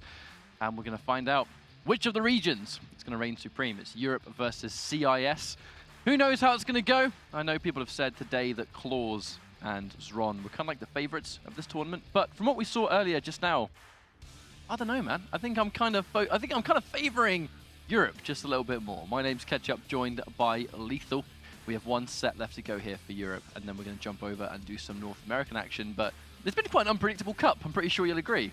Yeah, I don't know why, but the last month or two, wherever I've cast it's just gone really weird in terms of some of the matchups. You just and have the that matches. effect on our Go4s. Yeah, I think so. Every Go4 I come to, or any event I go to, it just all the matches just seem to be really weird. But I think it's kind of a good thing, really. It makes it a bit more entertaining seeing both matches go to Game 3. This could go to Game 5. We'll see how things go. But yeah, you're right, though. Of course, with this next match, it's going to be very, very interesting. Of course, we would have thought CIS straight up, but do you know what? I probably still would say Maestro CIS, just due to the fact that I think it might have taken a bit of time just to get into the swing of things in warming up, and you saw their aim, their movement on that last map in the Game 3 was just absolutely phenomenal. And if they play exactly like that, but for the rest of the series, it could potentially be a clean sweep. But don't get me wrong, every single one of these teams in this top 4 have taken games of them. Never a series, but always some games here and there. So we'll have to see the situation goes. So I believe we might have the bracket soon to show you guys what the action's been like so far. For those that have just joined us and you're wondering what the Quake Go4 League is. Monthly tournaments, monthly finals. There are weekly cups that take place, and the higher you place, the more points you earn. And then by the end of it, the higher you place, the higher chance you have of making finals at the end of the month. This tournament, which is streamed, has money on the line. Definitely not, a bad chunk of change by any stretch of the imagination, especially for playing an online cup from home. There are definitely worse ways to make a living. If you're a professional Quake player, the amount of tournaments that are going on right now is ridiculous. But for now, it's Maestro Gaming EU, which is made up of Razy and Silencer, versus Maestro CIS, which is Claws and Zron. There's been so many different sort of like roster changes and bracket changes within the Maestro lineup. It seems like every time there's a new LAN or a new sort of wave of tournaments about to take place, we always kind of see some sort of shuffle take place with Maestro. And I do kind of feel like as time has progressed, their lineups have just become stronger and stronger. You know, even when we had QuakeCon, there were slightly different banners. We saw slightly different players right there. And it's like, a little bit of the same and a little bit of difference. There's always kind of like the household names that remain. We've always got Zron there. We've always got Garpy, for example, even though he currently plays in UKSA, that kind of like mishmash of the two. I did like that team name. I liked it too. I thought it was sick. Just for the record, I thought it was really, really sick. But yeah, as we go into the grand finals here, there's going to be somewhat of a new roster again. How many times these guys have played together, sometimes it can be hard to tell. It's generally sort of said behind the scenes that the Maestro teams don't necessarily play against each other. They play against different lineups and different teams, and they kind of coordinate information to each other, but they don't necessarily play each other. So how this grand finals is going to go, hard to call. I know through results and just skill of players, people are probably favouring Zron and Claws as the team to win, because just round the corner we have Duel for PGL, which is like the next big LAN players are going to be playing in, and Claws is like right at the top of basically everyone's list.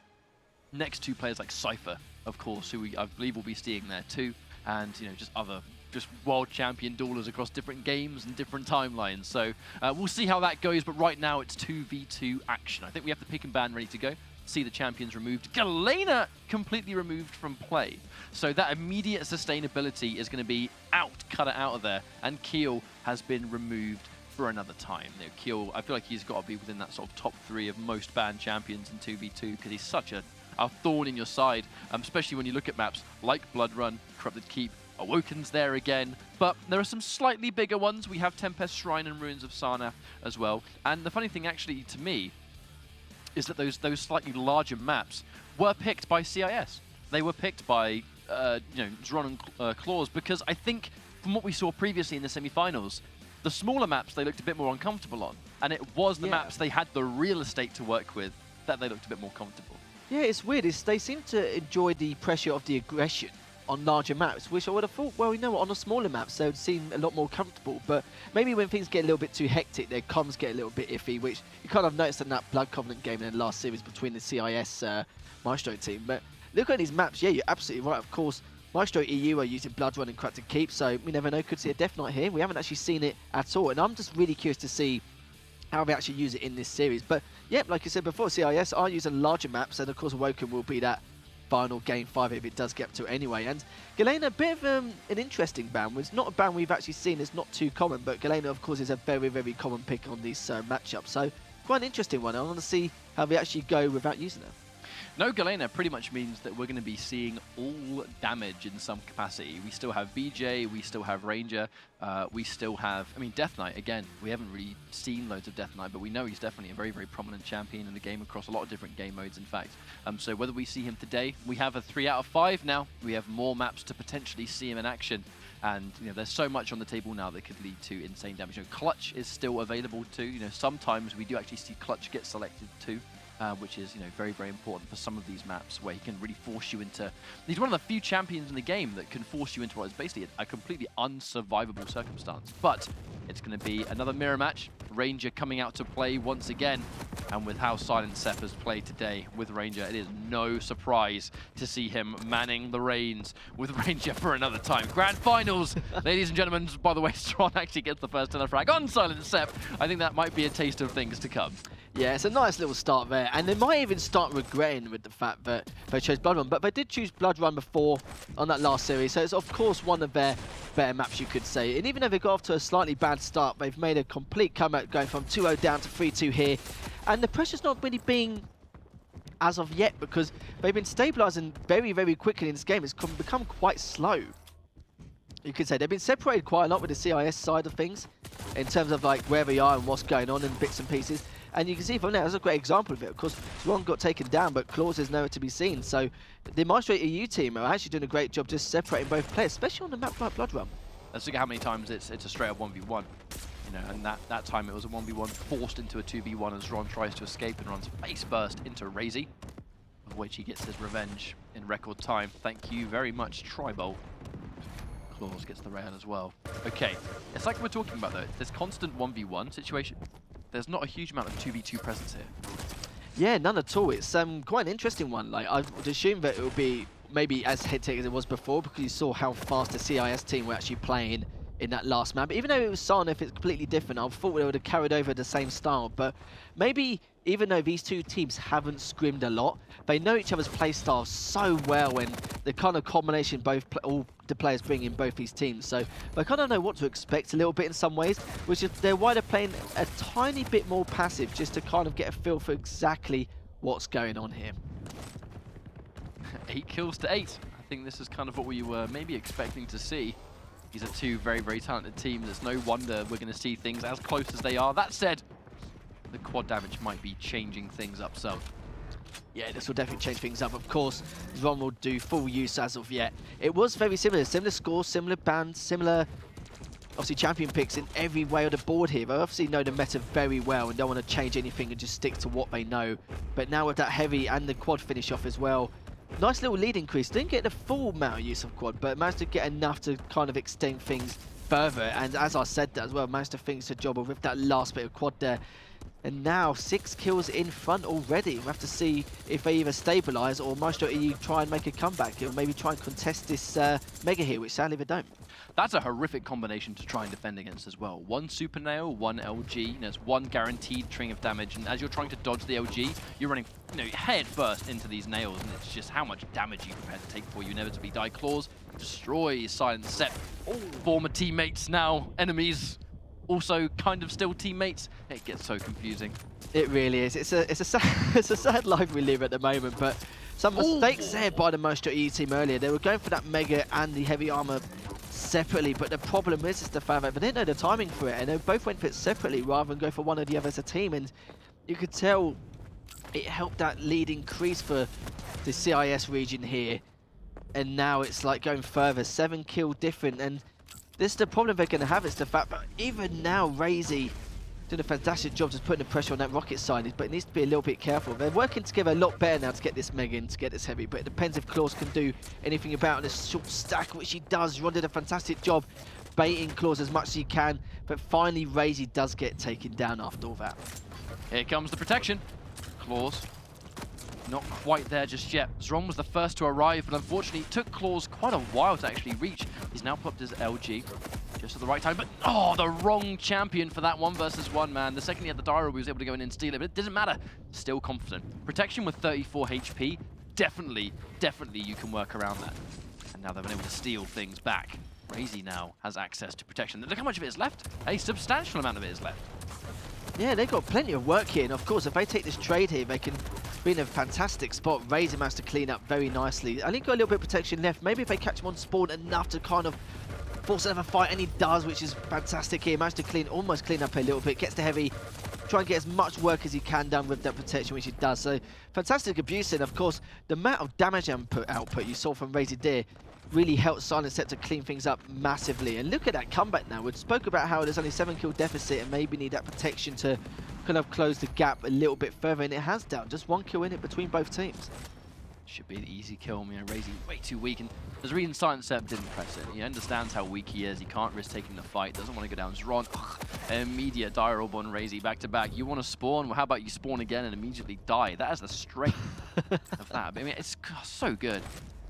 It is, and even at this point, it's a fantastic step by Silent Set. Even though he's baiting switching really in a really weak spot, he decided to at least confuse his opponent as much as he can to try and back things off, and maybe try to complement the fact that in terms of what in the situation he's in, might throw him off just a little bit. But of course, Ron thought, nah, it's fine. I'll just get those 2 kills done very nicely. That Heavy's going to come up in these next 2 seconds, but of course, with Claws there, he's going to get it uncontested thanks to Ron actually getting enough damage done and managed to get those 2 kills off the bat here. But, you know, I was talking about the gap. You know, Maestro were on like 24 at the time, but so far, Maestro CIS have actually managed to get 8 kills unanswered, and it's a bit worrying here. It's how well they can recover. Plus, I've got to say, looking at the kill feed, Zron has been winning his fair share of 2v2. Silent Set gets 1 telefrag, and actually an excellent 2v1 executed by Silent Set. They should now be able to get the quad damage. Check over to Razy. See if it's going to be enough to work with. You know, we're on Blood Run, so we're going to be able to somewhat run that circuit, try and stay away. But Silent Set is going to be ready to wait. You know, he tried to head off Claws and unfortunately bit off more than he can chew, but still not in a horrendous position. Oh my god, Razy ever so slightly missing that rail from the hip. It was a little bit questionable about what he was doing with that quad. Of course, he could have run around the map and trying to find his opponents, but you know what happens? They kind of let the map. It's kind of like a Tom and Jerry situation. It can be a little bit of a pain. But he thought to himself, well, you know what? They're going to stick out at one point from the tri-bar area and try and find some information. That would be his opportunity to at least rail in with that quad, go through it, and then try and catch off the next opponent off guard. But it just wasn't the case. Sadly, did miss a couple of rails there. Didn't get the full extent of that quad, but at least he managed to shorten that gap a little bit in terms of the kill feed. Ooh, those last-minute flick rails that Claws is just so famous for. 3 rails in a row. Does not care if he's point blank or not. Silent Set should drop. Never mind, can't quite get the rail. Zron picks up Razy, so it's an interesting position for Silent Set, but his natural height is going to allow him to sort of pepper down those rockets, and Silent Set, bad position. Razy just tries to do the same thing again. That's so brave. He literally just saw Silent Set die to the same thing. Uh-oh, 2-piece. Such a sick combo there. The synergy with these 2 players. Yeah, that was very questionable. Maybe he did it as well because he thought to himself, oh, Claws will probably look away. But he didn't. He knew that Heavy was still up. He knew that he trying to show some more map presence just to make sure it was okay. Fantastic teamwork there. Look at that. Every time Maestro shows some sign of mobility and he's trying to close the gap, you know, Maestro CIS just bring it back just like that and put him in such an awkward spot on these different parts of the map. And it's just, you know, it's such a pleasure to see here at this point. It feels to me like if it seems like there's an obvious 2v1, there's a reason Maestro CIS want them to feel that way. You know, they try and push in for what they must believe is an easy kill, and the other is just ready and waiting to finish it. Speaking of which, it is Protection and it is Claws, who has loads of health to work with. He hasn't got dual wield anymore, but if he's got Protection, who cares? He'll kill you eventually. And as they're running away for another time, they're going into Zron. This is the classic of Blood Run. You run away from the power-up holder, you run into the other ally who is waiting for you to rush around the corner. And just look again, just right there. Zron knew so much Razy was running away because Claws must have been saying, he's running away, power-up room, finish him off, and that's exactly what we saw. Yeah, he knew straight away he wasn't going to go to tri-bar area at all. It's a common thing, you know, even for the top tier players here, they was going to do that straight away. God. But this is the difference between this squad. It's the fact that when there's an advantage, even if it's the smallest of advantages, they don't hesitate and think about it. They just capitalize it and go full aggro every single time, and that's exactly what you should do. And this is what I was talking about. In that last series, you saw the CIS team were literally a little bit hesitant, but now they've really shown their true colours. It might just be the fact that they were just trying to warm up. Of course, their comms and their mobility together as a team wasn't fully there. But in that final map, you saw they were back to their normal selves. And just like that, after so many times the Maestro EU team tried to make that comeback to close the gap in any way, it just wasn't the case. But look at those ratios. Claws going 23 and 14, and Razy didn't have the best of games, but I did see him do some decent damage across the board in more ways than one.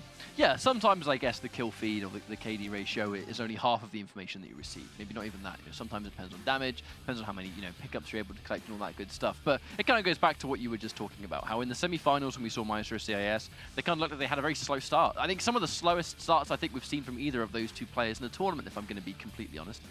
But within that final map when they played on Ruins of Sarnath, they started to go much more into a flow that we expect, the level of excellence that we know them for. So they've gone into grand finals, they've pretty much gone straight off the start line at full speed. There's no acceleration there, it's all top speed. And this is the Maestro CEST I think we're used to seeing. Their level of control was excellent. Their general, I think, 2v2 coordination was excellent because, if you go back and watch any of those replays, you'll notice that if it seems like Claws is easy to pick off, and you try and dedicate and you go all in, there's going to be Zron somewhere waiting for you, and he just finished. It doesn't matter what weapon he's got. His positioning is so good, they almost always just pincer in, and what you think is an advantage probably is never that. And I like that level of teamwork from these two players. Yeah, I think it was Ron and Claws and stuff having the problem they had those first two maps. I'm going to mention the second map as well because that last year was quite close. It was just the fact that their aim was very good, but their movement wasn't always there. It wasn't just their individual movement, but it was a little bit that in terms of speed. But their speed would kind of like collide and cause a lot of conflict. So sometimes a little bit slower than others, sometimes they were a bit faster than others. It's like I said before, Claws was kind of start the fights, not too early, but at a perfectly fine pace and trying to trap him. But then again, Zron wouldn't get there in time or just be there like a few seconds too late, and he would have to eventually trade off and cause a horrible situation in terms of their spawn system and how things are going to capitalize from afterwards. But I think now they've kind of not gelled or anything to do with chemistry. I think they've kind of warmed up enough to get to a point where they're both going around the same speed, they're both getting perfect angles, they're collapsing. It's the collapsing bit which I most want to talk about. It's because the fact that they always had the angles, but yeah, they're collapsing much faster and they're actually doing it at the right moments, at the right times, which is why their lead is just increasing with or without these power-ups. And I think a huge part of that is because even if, like theoretically speaking, even if these two players have not, or these four players, these two teams, haven't really been practicing against each other very much, because I know Maestro lineups tend to not do that. They are familiar with each other's play styles regardless, because so many of these players have played with each other under different lineups. But Tempest Shrine, one of the first times we've seen this map in a while, we get to see it back in the rotation. I'm so glad we have this map back in the pool. I really love watching it in 2v2. Yeah, I haven't actually seen this enough, so I'm actually very curious to see exactly how they plan for these quad and protection pickups. But not only that, but the preparation for the heavy and the megas as well. Of course, it's very, very far apart, so I want to see the timings and how they actually prep for that. So, of course, when it's 10 or 20 seconds apart, maybe with some of these megas and the heavies, what they plan to do, how they capitalize on certain situations, and what their setups are and what they plan to do at different points. So, because I haven't seen this map enough, I'm quite excited to actually see how they actually capitalize and how they actually try and get full map as well as splitting the spawns in certain scenarios. Let's take a look at the lineup. He's Ron going in with Visor this time. We haven't really seen a lot of Visor today. I remember back when he was, almost like a mandatory pick. Back when 2v2 had first hit its competitive rotation, but now as time has progressed, not so much. We see a little bit more variety here, but Razy taking out Claws. And this is a lot of information. But to be honest, this information that you give is probably information that Claws already had access to. If he just died and saw them, he doesn't really need a piercing sight coordinated to him. That was definitely more of a Zron decision, I think. Yeah, of course with Visor, you only need him on certain maps in certain scenarios. Of course he was banned in that last series, which is why, of course, like you mentioned just now, we haven't really seen too much. But with Visor as a pick, it's very good, especially on a map like this. On maps like Blood 1 and Corrupted Keep, it's not really necessary unless, to be fair, it's so small, you can hit exactly everything which is going on. It's kind of like a wasted champion in some ways, but on maps like Sarnath or on Tempest here, on Tempest Shrine, it's very, very useful because you want to try and you need to plan your attacks a little bit more slowly, but you want to do it a lot more efficiently, especially with the piercing sight. Razy, excellent. Surviving there with the dual wield versus a highly stacked Ron. He only had a couple of HP left, to be honest with you, and I think as we go into quad damage, oh no, he was forced away. Claws, utter destruction. Super shotgun, quad damage, one of my favorite combinations, I have to say. So satisfying to do, and Claws should be able to get an easy kill here. Sidestep. Oh no, just half a second away from getting that extra rocket that no doubt would have traded out. Claws now so much stack to work with, and he's just as dangerous as ever. Sidestep did not do enough damage here. Should be able to run into Raze. Oh, sitting there and waiting, sick rail. just hook, line, and sinker. But unfortunately, yeah, he's going to sit there and wait. Doesn't want to give himself away until he's confident the quad's going to be gone. It's run out now, but a little bit too much to work with. John should be able to finish this one off, though. Yep, he does indeed. So a trade will take place. Very even fight right now, Lethal. Yeah, it's extremely even. A little bit more even than I expected. I thought on a kind of larger scale map like this, of course, with the movement of the CIS team, maybe it's a little bit of a slow start, but right now, just like that, Claws had to take 2 down there. I noticed you talking about the Super Shotgun lot, but have you got that weapon yet? The new one for the Quake 2 version? Oh, no, I use the Doom one. Oh, right. Oh, that makes sense, because I heard you talk about it a lot, so I was thinking to myself, oh, do you know what? He probably just doesn't have it. And then also I thought to myself, maybe I shouldn't say I've got it, but yeah. It's my favorite. It's my favorite. My favorite like Quake shotgun is the Quake 2 one, but if the Doom shotgun's in there, it's an easy decision. Yeah, defo. But anyways, going back to this, of course, EU were down 13-12, making 15-30, making a nice little comeback here. They've kind of gelled a little bit more, but this baiting and switching from Razy here did a fantastic job. And what an LG there. What a way to take out Claws. And considering the circumstances with that LG as well, I'm not too sure what Claws was up to there. Don't think he had the right weapon in his hand at the time, and fantastic pressure by the guys so far. Now, some of these moments, it kind of falls into, I think, it almost goes against Claws, where sometimes Claws' movement, like he's so confident in his own ability to win fights and, you know, make favor out of an unfavorable situation, right? I think in 2v2, that actually does not lend itself as high. Oh, God, destroyed. Absolutely destroyed. Wow, that telefrag was insane. But yeah, like I was saying, was that we're seeing a lot of moments here where Claws, even without a piercing sight being used, his movement is very predictable. He's going around corners, you know, almost like carefree. He's eating loads of rails for it. And that's because Claws, normally he doesn't care if you know he's coming because he's confident he'll kill you anyway. In 2v2, I just don't think that's as likely to happen. He's just going to get picked off by a rail and die. It's as simple as that.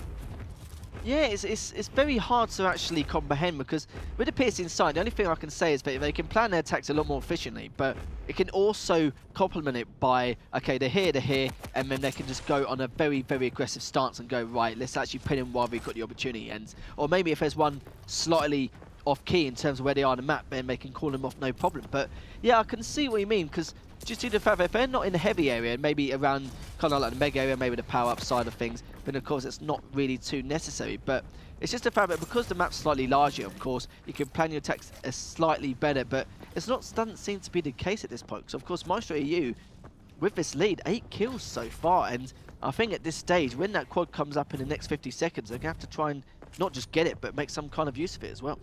Yeah, absolutely. And I think it's also a combination of the fact that, hang on a second, oh, still wheel, gets psyched as right. So he melted away. That's what happens when Claws is hitting that accuracy that we know he can do. But it's going back to the fact that we're constantly trading it. You know, the second Claws gets a kill, or on or whatever, one of them will immediately die. And that really is a reoccurring problem. They're not really able to get a situation from a fight that goes in their favor. They simply get a kill and then die immediately afterwards. And when you're this far behind, you kind of need a lot more than that.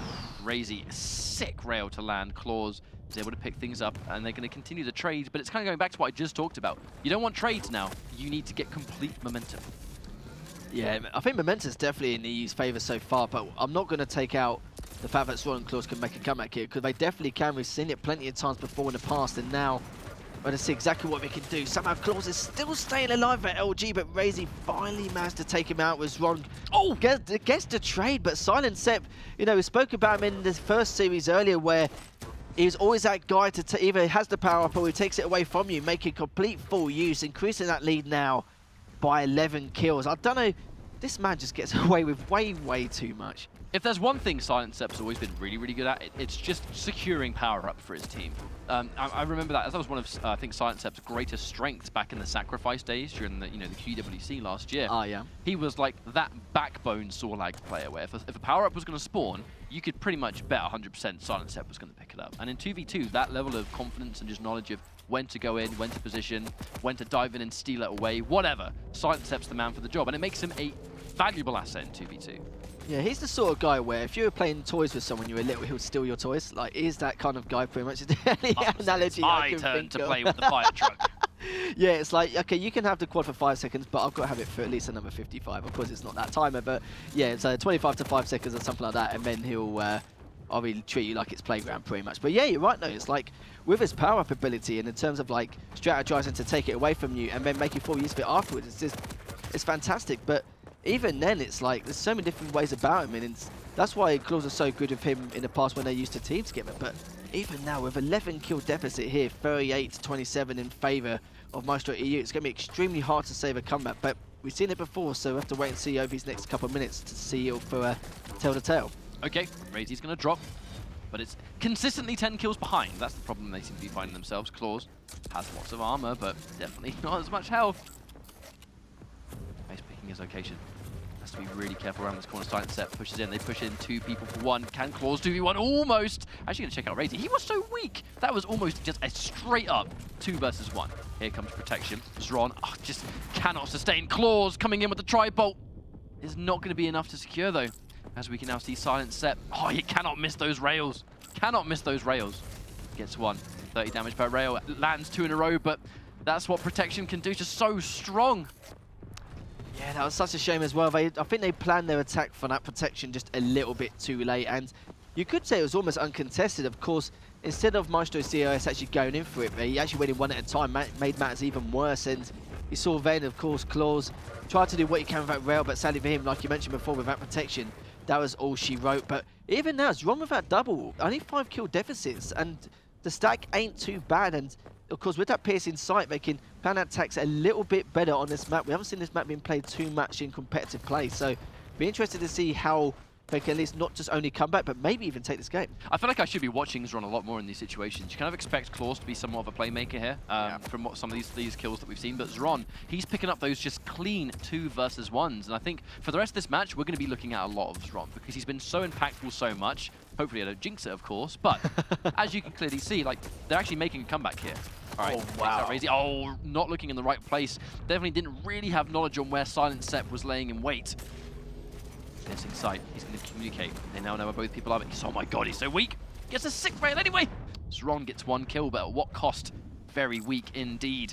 4 kills behind. I think if they play their cards right, we'll at least see 1 more power up. Razy just caught slipping, not looking in the right place at all, and now Silent Set piercing sight allows them to land, but he's so confident he can tank the shots, and he's going to be correct. Claws gets another shot, but again, the rail, you put so much faith into the rail that when you land on hit, you're still so vulnerable. Here comes the quad damage. This is going to be a game-winning quad, make no mistake. Yeah, this is unbelievable. Like, their rail shots has been really on par, but it's not really mainly rail, it's just due to the fact that they know the circumstances they're in, and they need to keep railing off as much as possible. But this is a lot better attack, but even then, Claws, all the people you want to get that quad. This is the CIS region's opportunity now to make that vital comeback, and on a map like this, they can easily capitalize. And with the piercing sight, you know, this is their moment to take this game and make it 2-0. They're playing a wonderful job of runaway, though. They do not want to be anywhere near Claws with the quad damage, and I don't blame them. Razy going in with all he can. Silent Set land the surprise attack, but that was a successful rail. Silent Set, he still has a fair amount of health, though. That looks like another rail connected. Yeah, Claws gets them back to back. We're actually going to watch Claws with that in mind. 3 kills each. This is a close map. Misses the rail. Gives himself away to Razy. Misses 2 rails in a row now. Silent Set is going to try and push this one back. This is going to be a straight up 2v2. Make that a 1v1. Claws goes down. Is it going to be enough? That's the question. 2 kills left, Harry. I do not know how to call this. Silent Set gets 1. If they force a 2v1 now and Claws drops, this is going to be game over. Yeah, this is definitely not what we expected. Of course, they had their quad, they had a kill with it, they had everything, but does manage to get taken down. And Maestro EU, they had such a huge lead, but you saw what CIS region were doing there with the rails and trying to like keep as much distance as possible, but they knew that they had 2 different completely motives there. You saw the CIS region towards the end where they're trying to rail and just keep them at bay, but of course the EU side, they had completely different matters in the road and a completely different style. They just wanted to focus on collapsing at all times rather than just going for the rails. And you know, it did work for a while, they did get that quad, but end of the day, like you mentioned before, they were playing runaway and managed to at least deplete the time on that quad enough to say, no, that's it, we've had enough of that.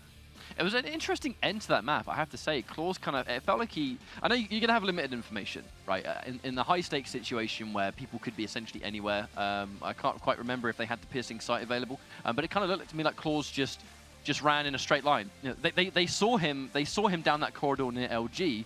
Claws could clearly see there were 2 of them, yet the final play, we still saw him essentially go straight up the staircase anyway, into 2 targets. I don't know whether he believed maybe Zron was going to be there. Maybe the plan was that Zron would take one angle, Claws would take another. Unfortunately, whatever the decision was, caused Claws to run straight into 2 people when they only had 1 kill left to give up.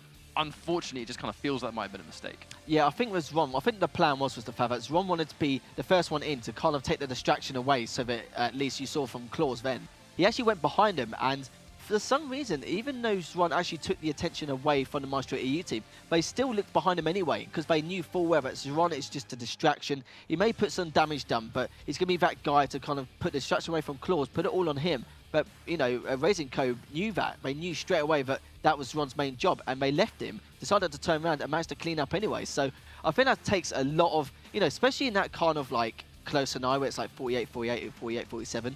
Those kind of circumstances, it's very easy to look at Ron and go, right, let's just focus on him rather than leaving the quad guy, because that is a guaranteed 2-1 in favour of the trade if Claws actually got away with that. But, you know, they thought about it and go, actually, you know what, Claws is going to come in for any corner now. Oh, there he is, and then literally just clean them up. And they did pick up the quad, but by then, the time they played on it way too much, but took the win anyway. So it's a close game so far. 1 each, and that's the beauty of a 3 out of 5 grand finals, isn't it? We get the extra maps to work with. We get to see maybe it's going to be a little bit closer. And the big thing to take away from me was that Maestro EU had a really substantial lead on Tempest Shrine, and it was CIS that started to mount what was a very impressive comeback. And as things tend to go, we kind of see, you know, they go the distance all the way, and then at the last possible hurdle, teams tend to fall. You know, they do tend to sort of give up the ghost just a little bit. But the important thing is that when they were really, really significantly far behind, they had the tools in place to mount a comeback. It didn't sort of remain even. I can't stress enough how difficult it can be to sort of reverse momentum at this level of play. But it's going to be Corrupted Keep. And hang on, look at this. Is that going to be Zron going in? It is indeed. Zron's going in with Pika. Oh, interesting. Just straight up. That was both damage and suicide. That was so much damage. My God. But yeah, we've known for a while that Zron has actually he's always played Strog. He was actually one of the main people in this part of the world next to the Hang that was kind of, you know, playing this character a fair amount to try and really sort of figure out their kinks, get the hang of them. And whilst we haven't really seen Zron use Strog too much in the past, it's definitely one of those champions that you can use on a map like this. And if there's one player that's going to go with Strog, I'm not surprised to see that it's Zron either. Okay, here comes Beaker again. Watch out, don't hit a wall. Oh, I think it was you who actually loves this champion more than anything, I think I remember it was you. I shouldn't remember from the top of my head, but yeah, as we can see now, the Maestro CES team so far just already got such a huge lead. Oh, God! Watch out! Almost. I was a little bit worried there, but finally does manage to get that clean up, and that's the worst bit as well. The CIS team, they've had quite a weak stack throughout that whole battle, but still managed to stay alive to make them weak as much as they can, but Razy's LG's been phenomenal there against Ron. They're trying to stay away from Claws, but that isn't the case. Claws does manage to get that trade. Oh my God, and what a direct rocket there. Absolutely despicable rocket, and yeah, of course. So many hits landed. We just need that shotgun to be our railgun for the time being. That is the case, and of course that Mega is going to come out quite soon in the next 5 seconds, I believe. And of course, Razy is in position for it. Does Tom manage to get a fantastic rocket there? Managed to get the Mega as well. Oh, God. And that Heavy's been picked up as well. So I think the CIS team are in a very, very comfortable spot here. That was just... That's textbook, pretty much. Zron is having the game of his life. Now, he has got Pika available. I wonder if he's going to use Pika to actually try and get almost like a safe little bit of poke out there right before we see quad damage. They're setting up shop. Razy, a little bit too eager, and they both fall easily. And it's now going to be time for Claws to collect. So many frags on the table now as he has quad damage. Plenty of stack as well. Zron setting him up. No need. That's going to be just a 1 versus 1. They've spawned near the rocket. They can somewhat fight back, but just look at his stack. Point blank, super shotgun. Who cares? Claws straight back up to full health. And just look at this. Extra kills on the table. Razy's going to fall as well. And that was a phenomenal quad damage run. This is just a mess at the moment. Oh. In 2.5 minutes, we've seen 25 kills. That's like probably about a kill every 2 seconds, roughly. And that's absolutely phenomenal stuff. And that quad damage abuse, this is what I'm talking about. On maps like Corrupted Keep, you have to keep the pressure. You have to keep that aggression. Because, you know, they're going to know these spawn grids very, very well. They know they're going to be at the LG area as soon as they're taking it around Heavy and vice versa. Whoa. And at this stage in time, look at the score, 20-6. Razy and Co's going to have a tall order to make this comeback. Definitely not impossible. We've definitely seen it time and time again, but it's just the fact that Maestro CIS team had the quad damage, they had the heavies and the megas, they had everything, all the ingredients in the recipe at their hands, at their grasp, and they made full abuse of that, which is why you've seen such a huge kill deficit so far. 13 now, 22-9 in favour of the CIS side. Claws has 13 kills in 3 minutes.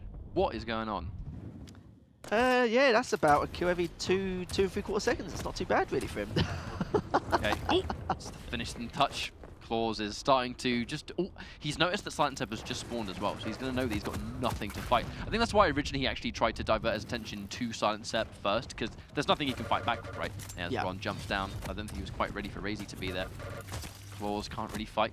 Maybe they're being a little bit too eager at this stage. They had a very fast and furious beginning, but you actually worry that maybe Maestro CS is starting to become a little bit predictable. Yeah, they are. Not as unorthodox as they used to be, but it might either be that. Either they've become a little bit more predictable, or it's just more got to the point now. Of course, Zron with that protection, just to make lives worse for the EU side. It's going to be extremely difficult, but look at that. Straight away, you can tell the chemistry between these two players, between Claws and Zron, has been effortless now. Before they struggled maybe a little bit of comms, and in terms of their map movement, it was a little bit hard to say exactly what both players were going to do and what they're agreeing with. But now it's just... Oh my such God. easy. It's pretty much textbook the way they move around the map, sticking together, getting the angles collapsing when it should be, not hesitating, which is one of the main things.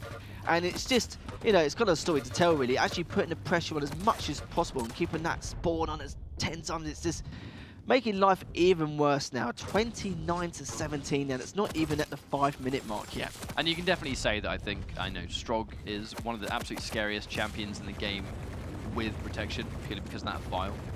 And just long range. Zron understanding that he's been out in the open for far too long. Let's try and fight back. Oh, Seb. I mean, wow. he got first blood in that fight because Zron was stuck in Pika mode. But it still wasn't going to be enough. Zron running in, effortlessly picking up 2 kills. And this is looking a lot more one-sided. And those health files, you know, for those that just may not know, you know, the second Strog gets that kill, his passive is that when he kills an enemy, they drop a vial. He picks up the vial, and it's just a little health pickup. The fact that Corrupted Keep has so many health pickups anyway, if he has protection, he's just a non-stop killing machine. It's so hard to catch him, and yeah, Razy forced to divert attention, trying to go for Pika just to make sure he doesn't die, while you've got Zron, who's going to come out and then attack you anyway, and then Claws laying in wait. That's such a horrendous situation to try and survive in.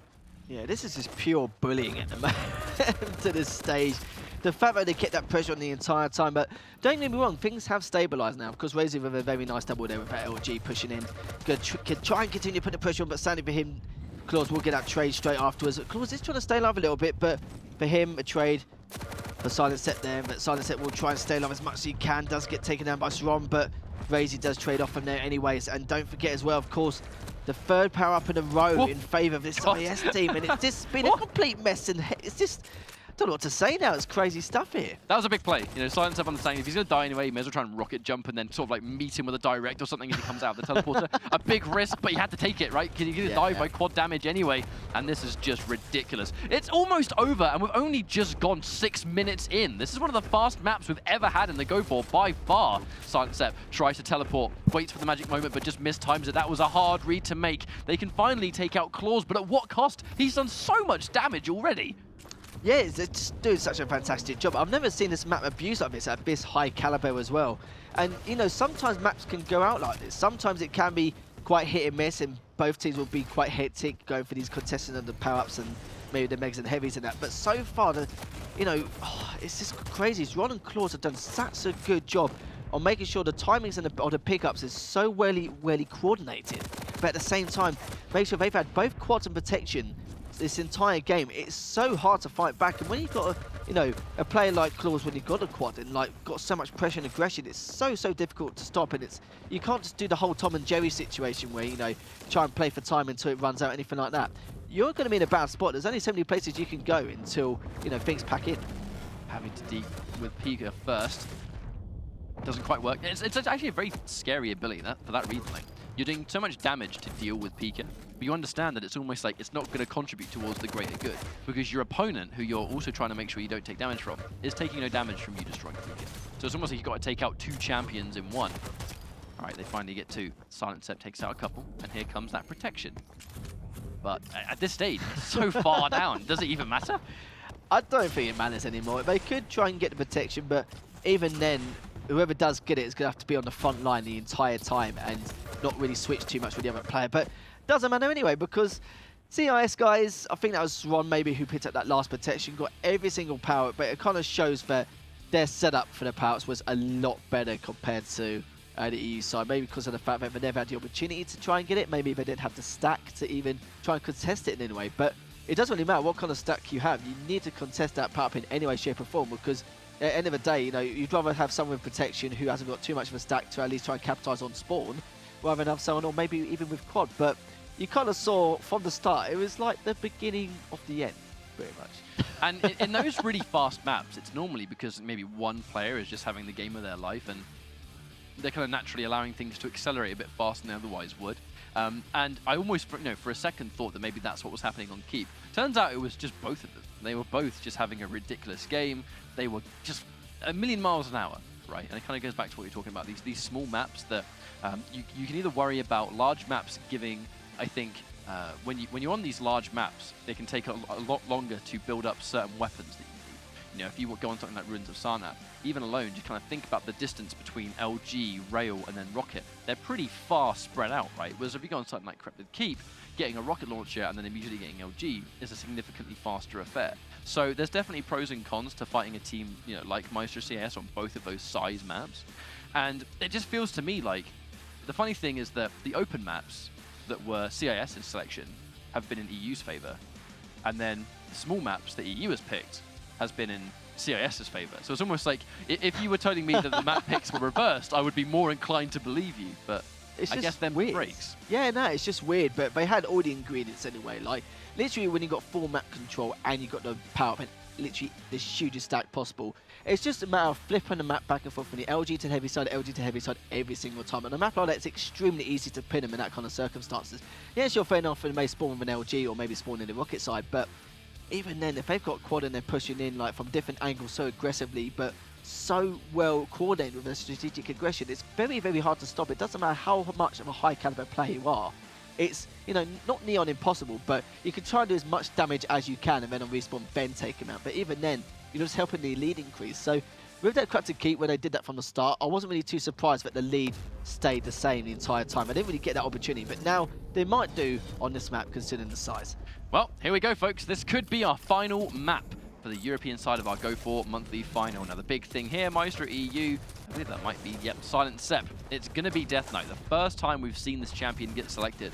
And, you know, it's a map where I feel like Death Knight can work really well. There are certain locations where you have to fight, you know, if you're going to fight for that Mega, especially the Heavy, and at least all the power up, this champion can... Oh, God. Oh, dear. Oh, God. Hi. Sneak attack, mate. Nice. But yeah, I lost my train of thought after that. No, Oh, no, you're talking about Watch the... out, Rod, put yourself out.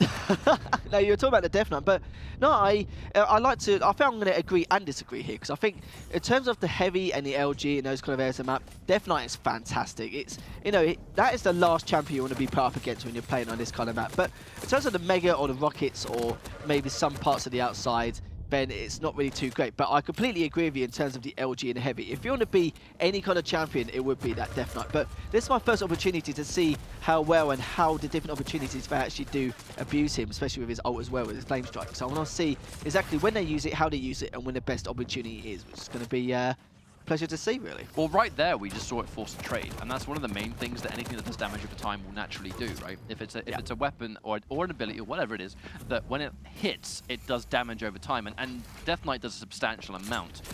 It forces trades, and trades make it so hard for you to escape with a lead against a champion like this, because, you know, a 1v1 versus... It's hard enough to win a 1v1 in close quarters as is, and then, you know, you realize that, well, hang on a second, I'm just going to trade out anyway. What has been gained from this, apart from I'm now going to spawn after he does?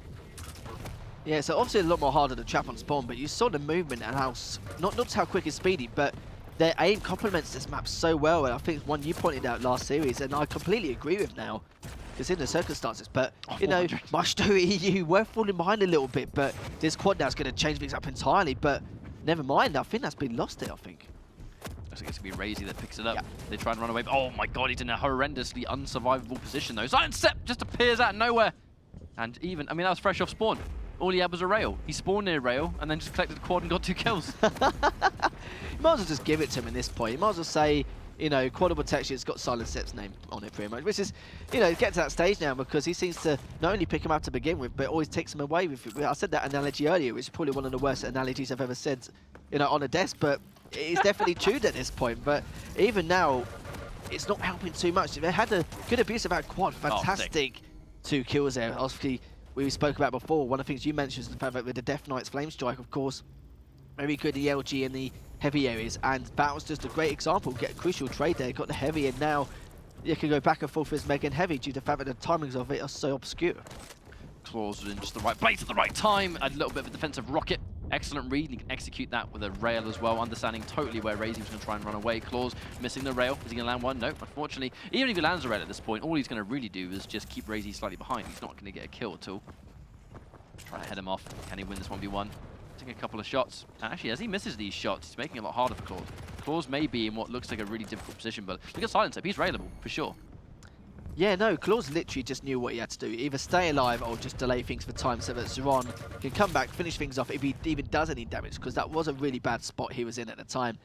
But, you know, they haven't had too many heavies in this matchup. Of course, Maestro EU finally get the first one in a while, which could be another talking point. And now they've got that heavy, they can contest for that Mega now, because like I mentioned before, the timings are a bit different, but have a look here. Protection's going to come up in the next 5 seconds, and if they get that Mega on top of that, it's going to really be a talking point. So we're going to see here exactly who gets it. And of course, one of the EU guys does get it. I think that might have been Razy. Yes, it was.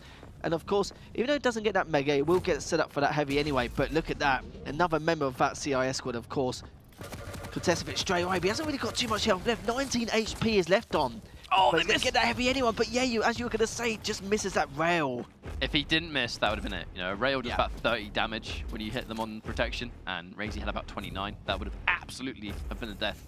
But unfortunately, they miss, and it is going to allow Maestro EU a slight lead.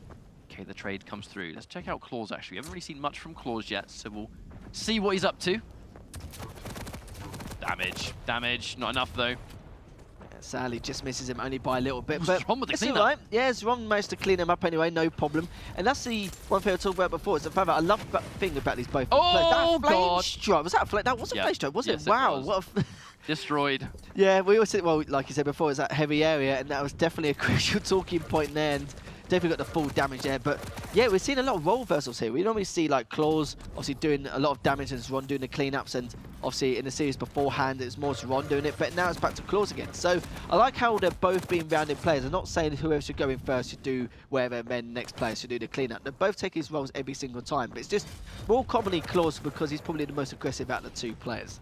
I think that's the thing about Quake in general, though, right? Is that it's not really about designated role. It's entirely built around just versatility. It's not even things like, you know, I'm the BJ player on this team and you're the Galena player. It's, you know, they know how to play every champion. So if they feel like the time is right to go either or, they'll go either or. Claws walks right into the flame strike, but he actually has so much health that he doesn't care. Through the fire and flames, we carry on. It's 13 seconds away. We're going to see a quad damage. But Claws just with the biggest of big plays. It did put them pretty far behind there. And now if they can collect quad, it gives them an opening to come back. I'm not sure he's going to be able to pull it off, though. Does get Silence Up. Hang on, maybe I spoke too soon. He gets 2v1! And the quad damage to finish the job. Silence Up, no quad for you. Claws with one of the biggest rampages of this tournament so far. And he has not missed. No, it's literally, it's just obviously one of his maps. I couldn't think what to say of him just due to the fact he's doing so much work at that time, and now Zeron with that quad, it's just going to make things even worse. Silence Set, there's definitely not a time for him now to at least try and take this quad damage from him, but it doesn't seem to be the case. It seems to be quite similar to that game 3 of the last series where they're flying around like it's their own playground, and look at the mess they're causing at the moment. So much chaos with his quad now, and they're fusing that quad so well. Sadly, just lost out. Fantastic rail there, almost got calling it there, but tries to back up, but does he clean up anyway? Sadly, doesn't, and Razy finally managed to stop the slow amount of that rampage, gets a double there, and now they've got to try and stabilise things. Only 4 kills down, but of course, Maestro CS, not only have they come back, they've increased that lead quite nicely, but only 3 kills in it so far. Let's check out some Silence Set. He's sitting on a really impressive stack, and he's moments away from having Flame Strike, so we'll see whether he can pick his moment for it. Excellent. Oh, God, the 2-piece. Razy finishes the job. Oh, it has to be dead, surely. Sent super high up in the air. Oh, misses the rail, never mind. Zeron clips Razy at the same time. And that one power-up, it just changed all the momentum. Heavy and Mega still here. Just collected. Okay, they've traded it through. It's going to be Maestro EU that has hand on Mega. CIS with the Heavy. Razy finishes off Zeron, though. That's really, really important. Yeah, and it's the fact that as well that Claws was the one doing all the railing, and he wasn't even the one with quad after all that. So beautiful, he was the whole time, but because Zeron was making him so weak, he was just doing cleanup duty. But finally, Silent Set managed to get cleaned up after some nice railing after a little bit, but Claus is absolutely hunting him down, flying around just to see exactly what he can find. But these two players are doing a great job collapsing, but the Master EU guys are just trying to find ways to get out of the situation, but every single time now. But I think that mega pickup may have helped him a lot, but even then, Razy still managed to out-LG him. Sorry, Claus in the end after that mega pickup, and Silent Set finally gets that trade. But Zron now with that protection, that's such a vital rail here. He needs to make sure he at least stay alive at this point, or try and deplete the time on his protection, but that's a lot of time to do. He's still got at least another 20 seconds to try and fly around with that protection, so... Plenty of health around, though. Oh my god, plenty of health around, and if you're confident in your rails, it just doesn't matter. You can just survive. All you need to do with protection is survive long enough that you can get these back-to-back shots. Flame Strike might deal with Zron, but the ticking of a time is actually going to have reduced damage as well. And fortunately, there is a Mega to collect. Piercing Sight. This might be one of the most crucial. Gets a guaranteed rail, finishes the job, does Claws, and now they're so close. Less. Here we go. I wonder if Zron can pick the... He's been hitting some really sick rails. Yeah. So close. Obviously, he can't see them now because the Piercing Sight's gone, but... Yeah, that's right. I think they're just trying to decide what to do, because of course both the Mega and the Heavy are coming up. So I think they're deciding exactly what Zron's going to do. Of course, it looks like the CIS team are going to go for the Heavy. The other team, of course, are going to go for that Mega, and they're going to... Yeah, I don't know exactly what's going on, but they've got to be careful, man. That's the thing. Yeah. They were being super careful trying to fight for the Mega. Yeah. Mega being collected, though, is going to give them that audio cue. Silent Sep's in big trouble. So weak. He's going to drop, and now enough health that Claus can sort of tank a couple of hits while he goes in for another rail, I suppose. Oh, it's Ron. Catch them on the jump pad. This is just really a nightmare scenario. Silent Sep, we're actually going to follow Silent Sep, see if he can stay alive. You can look at the cooldown. This was one of the big changes made to Death Knight. That was about, just over a 20-second cooldown when he first released, and now over 40 seconds for the Flame Strike. Does not even remotely get it as regular as he used to have, which is such an important change.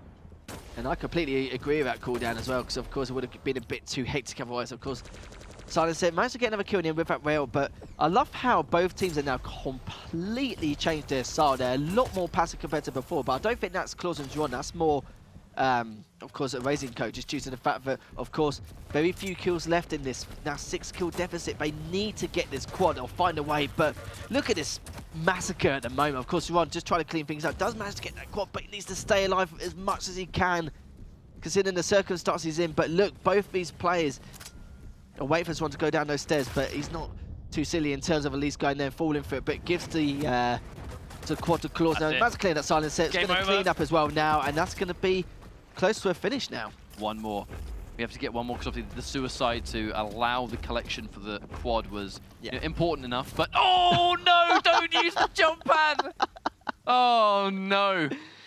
Maybe without Claus would have been a different story, but that was such fantastic play there. Of course, Claus going 29 and 19 there, and Zron only going 21 and 25, but he's the one who found most of the info and did so much damage in so many situations. But Silent Set did some nice plays with that Flame Strike as well. It just shows that you can do it on, obviously, the jump pad. And you were right, though, especially those heavy and LG areas. It was fully abused in those kind of circumstances there.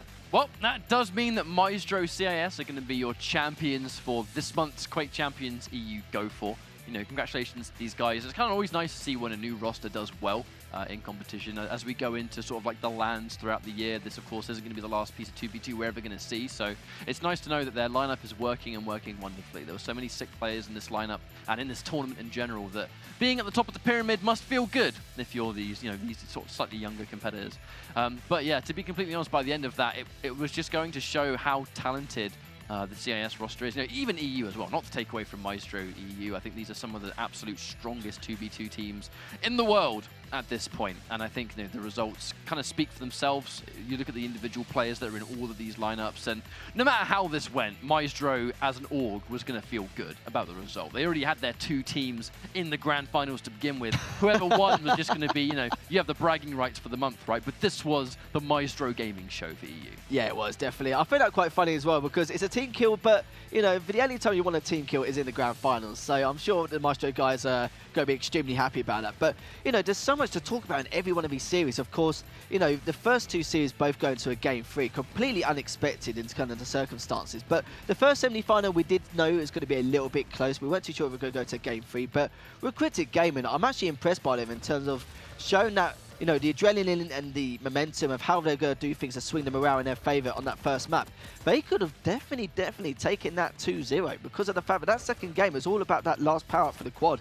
And sadly for them, they didn't get it. Of course, Claus and Sharon managed to have a better setup for it and managed to just clean house and finish that game 2 and take that map 3. So it's nice to see another team come out of that woodwork. And I'll be impressed to see how FaZe and Sears at the end. And yeah, there was some really weird, crazy stuff we saw in Corrupted Keep, but you know, nothing short of amazing, in all fairness. I definitely agree with you about Cryptic Gaming, though. I feel like they've gone into this top 4 at, you know, with, I think, the largest amount to potentially prove, I suppose, and I think they did more than sufficiently do that. Yeah. You know, they really sort of brought our month's champions to the limits, and there are not many players in the business that can say they were able to ever do that. You know, you actually kind of look at the fact that, you know, this was a pretty good result for CIS, and then, you know, in the grand finals, and they were made to sweat in the semis too. It means they had no easy path winning this tournament. That's the important thing to take away.